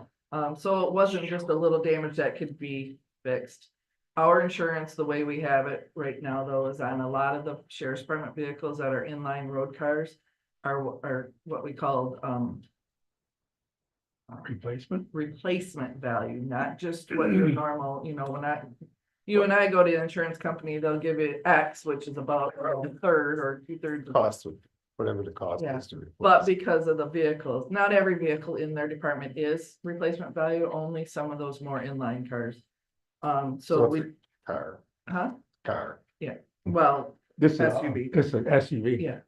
Joe was able to get a quote from one up at Lynch's that they have on site right now available for $45,950. Hold on one second, I got it. It's about what we paid for the last. So are the cars up and running yet? The two, the parts, are the The other other cars? two, Yes. Well, the one they got out about, but it's not decaled or nothing yet, is it? Yeah, Get it yeah, yeah. so anyways, that's a quote. The good thing is the check from the insurance company was 45,000, so we Wow. need $950. It's just Explorer. This Yeah. is a Ford Explorer, 24 Ford Explorer. Light. It's white, yeah, I'm seeing that. And make Oh, that well. motion. Okay. For the 950, is that? what- Well, just to purchase it. 45,000. Purchase, okay, Purchase it. yep, okay, I'll second that. 45,000, 45,950. like it. Also, we will get. There's some of the equipment that will be repurposed, obviously, but there's some stuff that doesn't fit. We Right. have a different change of a model, so they will have some Cost another 10,000. other expenses. Probably another 10, eh? I Not don't think it'd be quite, that because much, it's no. not all Right. the stuff. That but might it be could about half. Well, it depends on labor. It Mhm. could creep up there. So, anyways, Okay, so we have a motion Yep. Yes, and support. for purchase the sheriff's stock in the amount of 950. 45,950. Yep. Any more discussion? Not call roll. Chapa, Yeah, Palini, Yes, Heidemann. yes, Sarga, Yes. Bailey. Yep. motion carried. Maybe, but No, we had already personnel, we had yesterday, so we reported on that. well, I would just like to add that we have another mediation coming up, Yes, well, we don't know when though yet. not yet. So we've still got a couple unsettled contracts out there that are subject to mediation, so it's been a It's been a frustrating, long rocky road. educational, but frustrating process for me. So we'll be back with you about that. But there's only one. There's only one, we've only got one contract, One, So- we got two unsettled contracts. One is for the FOP, dispatchers and corrections, and the other one's deputies. jail. Oh. Steel workers, which is most of the people in the courthouse, is settled, thank heavens. So these And are the the courts are most settled. smaller unions, but we have to keep working. Yeah, we date for mediation. Wasn't it- No, we don't have a set. Are we close? I mean, the mediation. Well, we thought we thought we we had. had a mediation and they signed a tentative agreement, The and they lawyer, backed And out. then he backed out. didn't the lawyer do that? Yeah, I think, well, I don't know Well, for sure what everybody- happened. Well, they Both sides backed out, or agree. was it Yeah. a vote? Can't back up. Yeah, no, it was just, Wasn't a vote. Tentative. Tentative. Yeah, they had to still get it ratified by each group, so, Yeah, right, so, Did they ever So- give an explanation why they backed out? well, they, yes, Voted but it that's down. something we'll discuss. no, we're not gonna discuss it Right. until we get it ratified. At the negotiation. I feel like we've let you down. But we're working, doing the best we can. Anybody wants to switch committee assignments, I'm ready. hey, That's all I have. no, so, Well, yeah. Well, building and zoning, yeah. what do you got for me? Henry? Well, we met with the sheriff. We met with the sheriff, first, and, Well, he talked about the. yeah, we talked about the insurance. And then- Okay, and then, and we already discussed that, it was 57,839, and now it went up to 73,000, but anyway, inmate count was 16. Case Smiley has started on the road and is, getting very well acclimated with the job, and they received a 2-week notice from Kayana for her last day, which is the 10th of September, because she's moving up to, juvenile. Yes, Well, the third position. Corrections. corrections officer. And then we met, well, Al was there. He gave his report about the airport fuel sales were up. He had a big plane that came in with some clients the other day, and it was a little bit different. First time that this guy's been in here and really enjoys the area. He's got most of the crack sealing done, and he's waiting for MDOT to come in and resurface the rest of the runway and crack seal and stuff for that. What else was, they're still working on getting something for the terminal building as far as emergency generator. And Mike gave his report. Everything was going well. He said they got the turnaround done at the 40-mile point. Blacktopping. They're working on a schedule now to get all our blacktopping every couple of years resurfaced and keep it in a rotation, so it'll all last longer. Everything from the festival worked out very well. They just had the one little mark on the pavement where the guy turned his trailer too sharp and pulled up the pavement a little bit, but Jeremy Shemansky came and heated it, tamped it down at no cost to the county. So I don't know if I missed anything. Jamie Shemansky, for Or one. Jamie, yes. I'm just trying to think. Okay, That was yeah, about it. yeah. No, they didn't, well, the roofs are finally completed, Right. and they're going to look at Oh. paving out there too. The Oh, back the is- bats moved from one part of the garage to the other part of the garage. Well, to a different building. Yeah, oh, I thought it was just the same building, but the No. other end. Okay, The what? the bats. They got them out of one They building. got them out of to one, another. and they got all kinds of bad houses, so they're gonna keep going with that, so it's It's not a simple. not a simple fix. What did you say they're gonna repay? They wanna repave, they wanna pave that up by the launch and stuff there. No, I was talking about. Oh, the airport, no, they're crack sealing. Oh, steel. Yes. Cause what's happening, we got that flex seal, and when it opens up and the water and stuff get in there, it kind of peels the stuff off, and you can't hardly get anything to it here, so they gotta get a rubberized Like they sealer. use on the road. Yes, the same thing. With the Yep, wad. Yep, with the wand, so. Yeah. And I think, I forget anything, Wayne? Good to go. Cliff, I think that's all we had. you for- have any, Well, The health board. All right. well, that's next. Yeah. yeah, Road commission. Yeah, All right. The accounts payable this month were $355,060.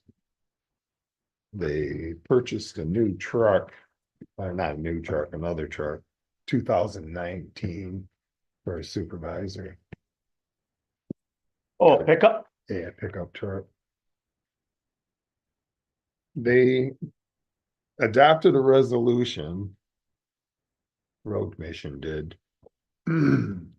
For access and video recording on road commission property, you know, when the people walk in and they start. Like what happened down here at National Bank. Mhm. Well, they adopted a resolution only allowing people. Into the front area, the front part, where they can't just walk right in and walk through the whole building, video recording. Not that it's gonna What- happen, but You talking about in the county building, in the? no, road commission building. I don't think they could do that anyways. No, You can only pretty go into the much- you- foyer of the building. You They walk can't- in there, you can pretty much flow wherever you wanna go. Can you? Yeah, it's oh, the one here, yeah, yeah, they made a motion to improve No, the, No, safety Yeah. reasons, shouldn't be able to go past a certain point. right. right. So they made a motion to rename a road, Oscar Robinson Road in Alice Township between section 1 and 2. It's a county road that they own. And they passed that motion to rename it. They're gonna put signage there too. Why is that? It's over about 6 was months. he a past resident of the, of town? Albert Tennant's, yeah. Albert Tennant's, Not the Oscar Robinson, that was a 160. basketball player, right? no, this was his, Art Tenant owns the property Okay. now. and I kind of figured that would be It being his, uncle. uncle. Oscar Robinson family from Illinois. And the road goes right along the edge of their property, so. Yeah.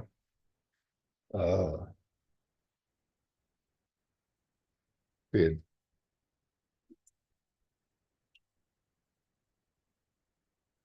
They ordered some line painting for the 20 to 30 miles they do every year, striping on the roads. They did a comparison on the brine to Well, we, this salt to the calcium Oh, right. chloride. Hmm. And they figured it out with the amount of them putting it down. And a lot less that they use because of the chloride. They saved around $34,100 Oh, wow, Which one's better? chloride. Calcium chloride. yeah, it makes it rock hard, Well, it stays with and the, it stays with the stays lungs, with yeah. the road and keeps the dust. Mhm. Requesting Boy, it bids does. for culvert ordering culverts. That was a 2019 3/4 ton pickup. And it has snowplow on it, 80,000 miles. Oh, wow, that's pretty. They that's a made the lot. motion to pursue purchasing it. They're asking 35,000 for it, but they're gonna offer them 30,000. It's for Marty and Posen. And again, it's Grand Traverse County truck that they did. Used, right? Well, you know, you gotta give Grand Traverse, they must really have good upkeep. Yeah, they got, On their they got, equipment, they must have a good mechanics. they got a good big budget. Well, they got a big budget, yeah, but they're rotating, and that's the name of the game. Rogers Township approved Morrill Road overlay. This will be a 2025 project. Bluffs Highway residents regarding the 3,700 feet off of Black Mountain Road. They asked if the road commission would consider permazine in that section. to see how well it does, and they denied to do that. The whole 4 miles of road for asphalt, the township is, the whole 4 miles is $276,000. And the township share would be 175 and 95 for the road commission, and I guess the township's sitting on $300,000 or something. So they declined to permazine it because it's pretty expensive. And probably once they permazine it, they'd never go forward to do anything else. Yeah. That's pretty much it. We adopted a roadkill policy here if you want to read it. Oh, you mean the animals that are, I thought you they mean the belonged DNR to are the supposed to state. pick them up? So, yeah, I wanna hear that. That I do wanna hear. Oh, jeez, I should have said no. Well, Seriously. a brief one, let's not read the whole thing, yeah. Okay, brief. Small carcasses which do not pose a hazard and are outside the path of vehicular traffic will be left where they are until they decompose naturally. Wow, that So is nuts. That is, that'd be Well, skunks. you've run over a raccoon a couple of times, it's pretty well desiccated. That's not the raccoon thing. Large She carcasses, said that small one. Yeah. small, large carcasses. Other than those on public roads adjacent to state land may be removed and placed on the surface of the ground elsewhere if all the conditions are met. Carcass will be placed in a remote area that's at least 1,000 feet from a neighboring resident or a greater distance if Wow. necessary to prevent nuisance odor. Carcass must be placed in the public road right away. Carcass is not placed within 100 feet of another carcass. The carcass does not come into contact with surface or groundwater. that's almost impossible. Gotta get it On a road, well, surface water. I've knocked a lot of deer out Yeah. in the swamp. Well, I can't throw it in a ditch, but And So it could end up in there though. they were taking deer to the county gravel quarry, but now they can't. The DNR was telling them that they couldn't remove. They them. couldn't touch. it, Right, yeah, because they were their animals. Right, but then they weren't doing anything. Yeah, but with it them won't either, take so. care of them. Well, they're not. You travel the interstate highways or US road, it's terrible. But I did see it at the Onaway garage yesterday. I was going down the road there on 30, or not 33, it must have been on It's 33. Glacier Road. Oh, He okay. was- He was parked on the side of the road. He got out with a shovel to scoop up a skunk and remove it, so. Obviously, I don't think they're leaving the small animals laying in the road. Who did? On the way. Worker from. Worker. Oh, on the really? way. No, okay. You don't see nearly that many deer on the road. You always, you know, 'cause you usually knock them off. It's those little ones. And when you hit that skunk again, Yeah. I'm for telling picking you. up them little ones. Yeah, that's true. Well, I'm not picking it up. You, That's Bad enough when you're running through the. Yeah. hay reminder not to sleep while you're driving. line. Running through the hay line, you smell them for a half. oh, yeah. Those little, Yeah, it's those little bad. fawns. Well, skunks are the worst. Oh. Yeah, the fawns. Oh, Okay. That it? Yeah, Belfort probably too, eh? Is that, Helford, well, you have any? Mary Ann. I have a couple of things, but I can You wait. got your. Well, go ahead. Okay, real quick, Northern Michigan counties, we discussed at length the tax thing, but Val Took care. took care of that, so I'm very happy. I would just say that Michigan Association of Counties, of which we are a member, is offering all kinds of assistance if we want it on dealing with the opioid settlements, helping establish committees and all that, but they're making it into a huge thing because they're dealing with counties that are quite large where you're looking at mega bucks. I'm Right, not and they're sure. rehabbing. So we may or may not use them, but they have a toolkit and they offer assistance. I think they charge. But anyway, that's that. Also, I went to the NEMCOG meeting. And at the NEMCOG meeting, NEMCOG has now bought a drone. And they acquired it so they could participate in MEDC's site readiness program, which is to take the industrial sites that you have and get them out. And so MEDC will help market them. And part of the thing they need is aerial photos that describe the site. So now, NEMCOG has that, they'll use it for the site readiness program. And I forgot to ask Mike when he was here if they participate, but, you know, we can make sure that they do. Meanwhile, they have a drone and they're making it available if there's any uses that we would have as a county. They got a drone and staff that knows how to run the drone, so License. it's available. Yeah, you gotta have a license. Yeah. Yeah, they're all licensed and set up and they had a demo and they had the drone there, so, I think it's like a $17,000 little item. So if we have a need for it, it's there. After They the, just use Google. Must be a pretty nice drone. It's not a- That's, yeah, it must be a really nice one. Well- Drone. they showed all the tricks and hoops that it could jump through and all that. It's a very nice drone. Expensive toy. It's a very, and it very, accurate. So it can, the geography of it is You know, extremely accurate. getting back to the Airbnbs and stuff, you know, they could take a drone and take pictures of that. That And then be they would have, interesting. then they'd have I don't something think to got look at, but, night goggles for the drone. the other thing that came up afterwards, I met with staff regarding the, materials management. They have given to the county a draft contract. I don't think the board members have seen it, so I don't think it's I right. to- emailed it yesterday. I didn't. I didn't get it. I I don't- didn't see it. I looked this morning, I thought. No. just a second, I'll check my. So My email.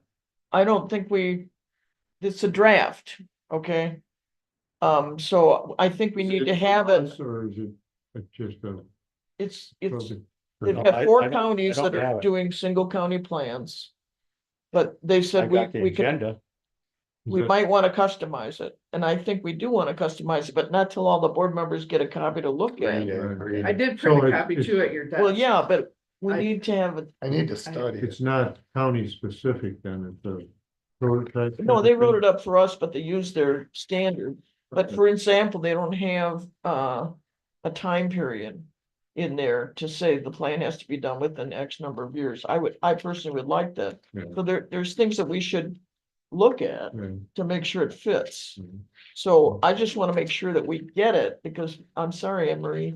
I mean, I got it from NEMCOG, but the other members haven't seen it. No, No, he I don't didn't. think I had to run out to a doctor appointment and I see it's still on my. Yep. draft. Also, instead, All right, and so the other thing is, you gave us, we have to get that committee together. right, Okay, so Anne Marie did have something in the pack. Yes, Yeah, and that was part of it too. They had already had a chart kind of. Yeah, but I didn't like theirs. But This I one? just tweaked it a little Yeah. more. It still has the same, no, the same thing. Right, But I put 1, 2, and 3 name and contact, so you can name up to 3. so what I would like is to have a workshop with the board on the committee and on that contract to make sure that we discuss it. and make sure that we know what we're getting. Exactly, Yep. that we should do that at the next meeting. So my email did say to have this back by the 9th of, the 9th of September, thinking that then we would have the information with time. Well, maybe we can handle at the meeting, but we need to look at the contract to customize it. We need to come up with suggestions. then suggestions for people, Yes, then bring it to a workshop. I suggest. Well, if you put it together and send it to me, I can at least get a running list started. And the Yeah, maybe we don't need a township special elected workshop. official, I'd like. let's just to- put it on the agenda. Yeah. But make sure that you have some names and then you look at the contract, and I'll look at it and see, I know I want a date, a limit on the date. Cause we get this 60,000 let me back up. The state gives you 3 years to get your materials management plan together, but for our little county, it shouldn't take 3 years. No. So I'm wanting to do 2. Why? Because then, once you have the plan, you got that 60 grand to use for projects. If it's security cams, if it's electronics pickup, whatever, Take a year. might take only a year, might take a year and a half. Okay, but we got a deadline in November that we have to have our committee. The committee has to develop a work plan and we have to submit the work plan to the state. Right. So that's why we gotta act on The this. committee needs to meeting. So that's it. So we need to put it on the agenda for the next meeting. I won't see it the next week. So you don't But screw it up. you're gonna have some names and stuff for it. I and You're can gonna do look that. at the contract. That's all I have for my special appointment committee report. County elected official on this list. It's somebody from this board. Somebody has to be, from this board. Township Yep. elected official. Gotcha. I already have been here next time. But I got that far ahead. Yes. Okay, good.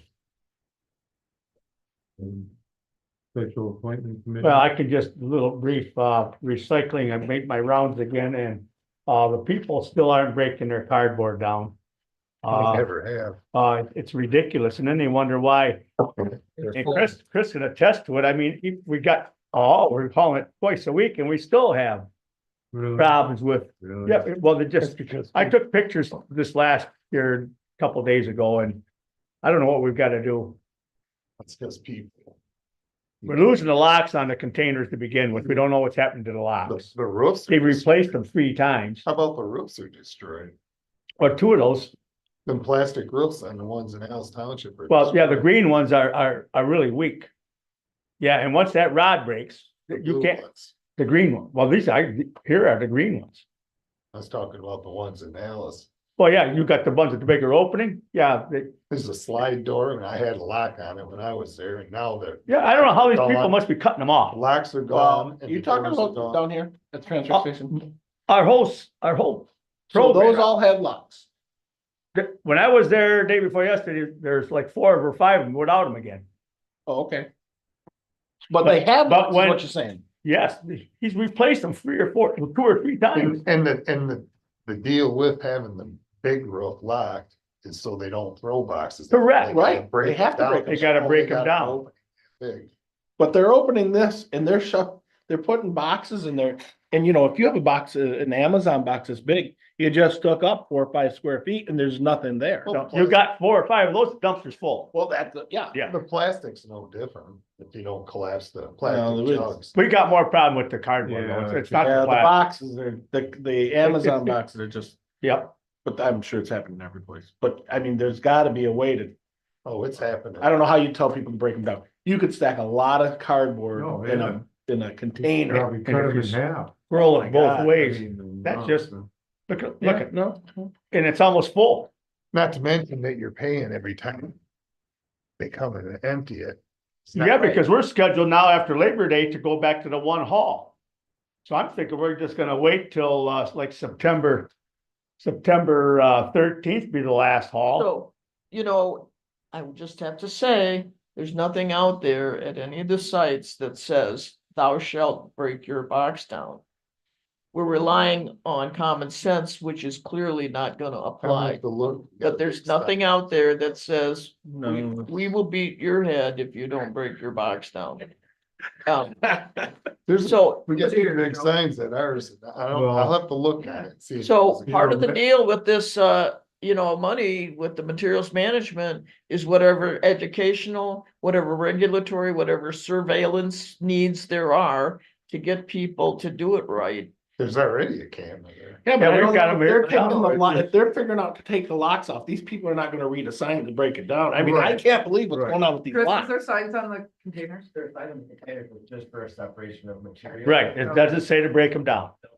And not even on our big sign that we've got in town. It doesn't say anything about breaking your How about the materials down. township sign in Allis? You may have it in Allis Township though, saying that you should break your material I down. don't think there's anything here. Nothing here, Nothing. no. But that doesn't matter. The dig doors are ripped off. So it doesn't matter, there's So a you can sign. just throw. Throw them in there. Well, that's a problem. Right, So that's one of the things the materials management plan has got to address. right. Okay. That's all I have. We were gonna get a third, dumpster at Craco, and that hasn't happened. Now, apparently it hasn't been an issue because of twice a week thing, but coming forward. Well, we're gonna, let us wait a week You or said You so. were gonna get them one. Yeah, we're going to take one out there. That was prior to the going twice a week pickup. And then Right. after And I called him, I said, we're picking up twice a week. I said, hold on to that can until later, but we'll see what happens after the 13th of September. And if we're gonna need another one there, we'll just take another one Yeah, there. yeah. If there's an issue, please Right. do, because I promised them, Right. coming And that's been one of our and cleaner trying to sites get now. reelected too. Yeah, not a problem. Let me know. Is there any money in cardboard? Yeah, That's where what's we- paying our bill. Yeah, 12,000 some dollars, the last one yeah. we got. Not that, Pays not all the 2/3 of time, our- but it's. Pays Process. 2/3 of our processing. Yeah, almost 2/3, right? Yeah. It was like 19,000 some dollars this last one, but we had next, and it was 13,000 for the cardboard. Yeah. And fibers, Helps a lot. helps a ton. Okay, health department, you wanna go first? You didn't bring your notes, eh? I brought some. I can start. Thanks again, Cliff. You're up. The finance director. Total assets, $1.929 million. Total liability, 1.161. Total revenues, $2,431,000. Total expenditures, $2,479,000. That's to date? Yeah. Balance sheet statistics Yeah. as of June 30th. Net operations, negative 48,673. It's up 10,000 from last month though. Fund reserves, 451,000. Well, it's up a little bit then. Fund reserves. Fiscal year 25 proposed budget was put out there. We approved How much is it? a little over 5 million. It's not bad then. I thought it would be higher than that. Then we passed a motion to end fiduciary relationship with Alpena County. Right. And all the funds were being run. Run them. through there. Yeah, that's okay. And we moved Yeah. it to our, yeah, And we do, we're staying with the same bank, so Right. it's not a big deal. but our own account. Motion to change fiscal year to Yeah, match the states, Right. so they can That would make do sense. their Yeah. books better. we were on the calendar year, so. So they're gonna go from September 31st to October 1st. October first. Alpena was a little upset at the meeting, but Well, that. Yeah, I guess I wasn't aware of that side of the story, but the other the side. direct, apparently, well, you know, you probably state all of you coming. know about Alpena County's budget problems. The state. But they quit cleaning. Oh, no kidding. Oh, That's how like they're the building? solving their budget problem, This is what Well, started it all. one They of the quit way, cleaning yeah. the They quit. toilets. They quit what? So there's. cleaning the the building, toilet. the Fort including County the Health Department bathrooms. building. So the director was gonna clean the toilet in the public. So that area, started a conversation. But, Wow. Apparently, right, Alpena County is close to having the state move in and take over. the That's what I heard. Right. Yeah, because they're Well, running. after the meeting, I was talking to the accountant. And he said that the only thing that's keeping that from happening is they keep 1.2 million in the fund balance. Well, now that our money's getting put in our own account, I don't know how that's gonna shake out for them.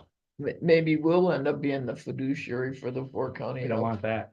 you know, I don't. Didn't Gavchinsky try to do that? Yeah, we don't, no, I don't think so. Never Never brought up brought there. it to the board. Never brought it to the board. No, All right. Then doctor gave his report. So who's cleaning the toilets? The Denise Bryan. well, The- she said, the she- director? but I hope that's not gonna happen on a regular basis. Why she's not even. I would hope that the commissioners went back and said. Told the janitor, the one janitor left to go clean them, Right. because. How that Well, you started, know, if we have the to take- college owned that building. And then. The health department had an option to take it over for 20 years. But then the county ended up taking it for $1. And they're charging the health department $10,000 $10,000 a month. Rent, and then some of that money was supposed to be included to putting new carpet down And and cleaning it. and all that, upgrading yeah, everything. And Didn't but happen. none of that None of happened, that's and that's kind happened. of what spurred the whole, Mhm. They found other uses for that $10,000. which I can't understand why they didn't take the building, the health department themselves back then. That was like 12 years ago, you probably remember it. You probably didn't want Well, to it do the needed a upkeep, but roof and then you there gotta were have, some gotta have issues two there, people so. as janitors and stuff like that, you know, maintenance. They'd have to take care I of all guess that it goes themselves. back to the college after 20 years though, right? Is that how you took that? Yeah, and they don't want it either, So, understandably. Yeah, Moving right along. Yeah, right. So, I guess, we're at draft 7 for the state sewage code, and I guess it's still in committee, Septic code, septic code. yeah. I told you right off the bat, that's gonna take years before they even That's do not- anything They about need, that. you know, They're not- there's something in the paper about Black Lake and But, yep, septic tank problems. yeah. So it's not gonna go away and No. nor should it, I don't think. no, it shouldn't. I don't, know. But it- You have to be a little more Fix it. practical. in our district, I mean, Fixing it is gonna be more expensive than Yeah, doing it just- the right way. it would take $1 Remediation. million to implement that, though, just in our district. I'd imagine, yep. Cleaning the lake is not gonna be cheap either, so that's, you know, the other side of it.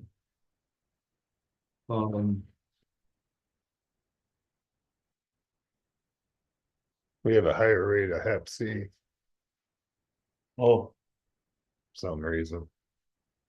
Than the and state there is a average. vaccine for it, and the price has come down, so I guess it's. And I think he said that Medicaid and Medicare pays for it now. Yeah, So. And that's a bad one.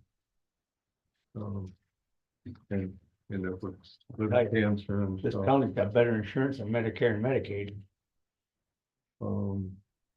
It does. Yeah, They're still trying to get their generator for Atlanta. They have a contract. I but thought they haven't found installed it. we It approved just it. hasn't been installed. oh, okay. So, and they need to get it done for They want to get another one for here right, but after first this you gotta one. get that. Yeah,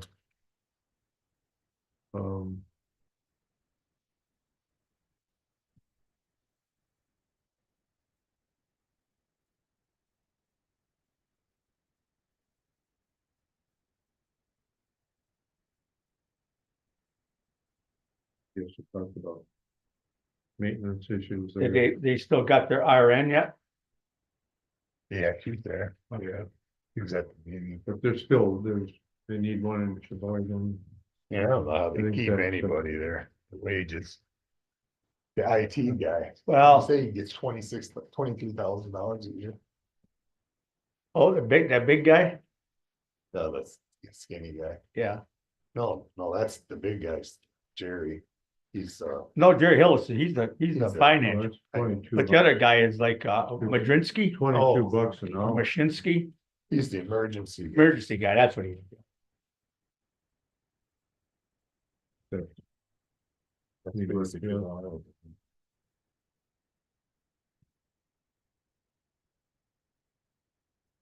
I think that's pretty well covered. Yeah. Hopefully the county's got a new administrator. I guess. Oh, yeah, they have been a month ago, so. Yeah, month, maybe two. Commissioner comment. I just wanted to comment that we're doing a major fundraiser for the outdoor center. And it should be fun. Lumberjack breakfast, second Saturday in October. I have tickets. I have tickets, buy from me. Um, And this is dedicated to the match for the grant request that we Oh. made for the dock. And I should report that that presentation went extremely well. Myself and Susan Radka from Akiak Township went. Remember, we were personally invited. 9 communities were there presenting grants. We were supposed to be limited to 10 minutes. Nobody enforced the limit. So I had to leave at 11:30. It started at 9 and they weren't done yet, but we got in, I think we were number 4. On a coffee break, the staff guy who was at the table said to me, nice presentation. I think it was well received. The equipment we were recommending is well known to the board members. They're all nodding their heads. They asked some questions. They were interested. I think our chances are extremely good. So we're dedicating the proceeds from this fundraiser to help with that match. When I say we, that's the Friends. Commissioners had voted a certain amount of match. I think it was 19 grand. So, you know, Hockey, 14,000. yes. So there's a Township. 14.5. Yeah. So they were impressed with the number of partners that put skin in the game. So that helps. So we'll see. We don't hear until fall. You know, it'd be another 6 weeks probably before we hear anything. And it actually has to go to the legislature in a bill that may or may not get there till January. However, so far so good. Yeah. Definitely. Thank you for that work. That's all I had. You know, In the defense of the planning commission and myself, I was doing a benefit at the Posen Community Center when Mr. Zakshewski approached me on this Airbnb thing. And it's not that they weren't willing or wanted to put the effort. He asked me if the board would okay it. He said, I can't talk for the whole Oh, is board. that what you said? So Yeah. I can't talk for the whole board. He says, because it's gonna take a lot of work and time to set the rules and regulations for that. And if you guys don't think you're going to do it, we're not gonna put the effort. So that's how that all started. Okay, it's not that they didn't want to. And his last comment was, he says, well, maybe what we can do is see what happens, because you know, there's a lot of people that came here and the fence. And telling us that, you know, we're gonna have a problem with the Airbnbs in this county if we don't have the regulations or rules set for them to do it right. And the gentlemen were right, and the ladies that. in Yeah, front of and us the here. current So, draft so doesn't address. now that we've got this in front of us and gonna take it to them, we can That's get the good. ball rolling, because they've gotta follow the same rules and regulations that everybody else, you know, renters, Maybe plane get, renters. maybe I can get you a draft copy for the planning commission of Alice Townships. Well, Alice Township, well, we can look, see what we got in Presque. I can't believe Roger. And Roger City's got a Yeah, good, it's not good Roger. one. So. You know, Good he I've done a couple catering where I cook dinners and stuff at the one off of 638. And the owner of that place, he's got, the places are beautiful. He's got a 38, well, Grand Lake. oh, It's the first one. I'm not gonna disclose the owner right now, but he's got occupancy, limits. They've got rules and regulations on what to do. He's got dumpsters there for dumping their garbage. This young guy is doing it right. Okay, so Yeah. well, he has to because they Right. got a pretty stiff. yeah, so. But now that we can get the planning commission to set up some rules and regulations, but they're gonna have to do homework and find out what the best scenarios are gonna be, because. That's Yeah. exactly what happened. These people, they live in California, Arizona, they're never here ever. They don't have a manager working. That's right, they don't. They don't have the right manager. They just call a neighbor up, well, you take care while I'm gone, we got problems, oh, well, Need yeah. a manager. So, to enforce But that's all I have, but just in the defense of myself and the planning commission. it Well, just- that clarifies, that- thank you, Mike. Yes. That it. clarifies what the heck. Something else. Yeah. Yeah, and I wanted to say it during public comment, but we can't. In I didn't fact, want to say, I didn't believe for a second that you're like, well, we're not gonna take it just because. No, I knew there was more to it. There had to be because, Yeah. you know. so, I couldn't even see Bob show. no. And what, Bob wasn't here. Oh, that. Yeah, it wasn't very long ago. That was in 21. Yeah, I was. But these are becoming more But and more but issues you throughout use the Bob country. Shelford example. He's got a great, Got a lot. he's got a, yeah, and he does it right. Well, and there's, Makes him we so- have to hear from the people. We Correct. heard from them. Yep, today, so yep. that And makes it so real. that's all I have. Well, and that would be, could you imagine? I mean, I'm for anyone that owns a piece of property, it's your right to do, but walking, I mean, just, you're totally being surrounded by. Disregard. And you got disregard for other everything. people's property. I- You So- can't trespass across. the first- Well, and that they Well- would dare to put a 3-bedroom house out there with a limit of 15 people. Well, that, That's unreal. yeah, it really, it would be incredibly annoying. I couldn't agree more with these people and there absolutely should be. But it's been coming, Oh, yeah. It's been coming for years. This is. See, all- we're becoming a destination. There you go. Beautiful area. Okay, government official, I guess everybody's done with comments, so government officials, Val, you're all set. Joe? Real couple things done, we got obviously Poland Potato Festival coming up, we're all set for that, especially over full strength, happy with that. I know we got truck racing again this weekend, the semi drags. We'll be covering that, it's not the big like Memorial Day one, but it's still, there's quite a few people over there, he's got a lot of trucks in already, but it's not the real big one, but. State police gonna be there again. No. No, Thanks. it's our county.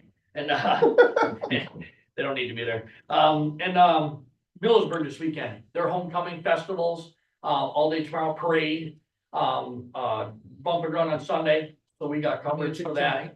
With that, Music tonight. music tonight, yeah, band. So Millersburg's full all weekend again. That's really getting to be a big thing. It really got the homecoming going in Millersburg.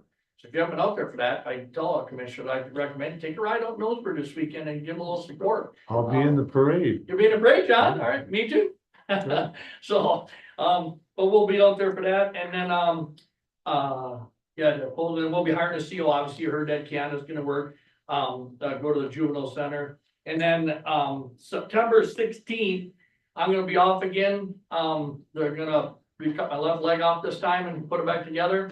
So I'm gonna be off again for a little bit. I was in Ann Arbor this last Tuesday. That's why I missed the meeting on Tuesday. Sorry about that, Mike. I was out of town. But, so they're gonna put it back together, hopefully, but I'll be, full casted again. So I'll be back in as soon as the cast hardens up and hobbling around again. So, but so 16th on, that's mine. So thanks, everybody. Yeah, probably remove your one leg and put an arm on it, right? So this way you only have one leg to stand The on. fake ones right now. This way you won't have a leg to stand I'll on. take metal. Chris, you have anything? Nope, I'm good. I just come back, I've been here a little while, so. Okay, thanks for coming. I guess it's you.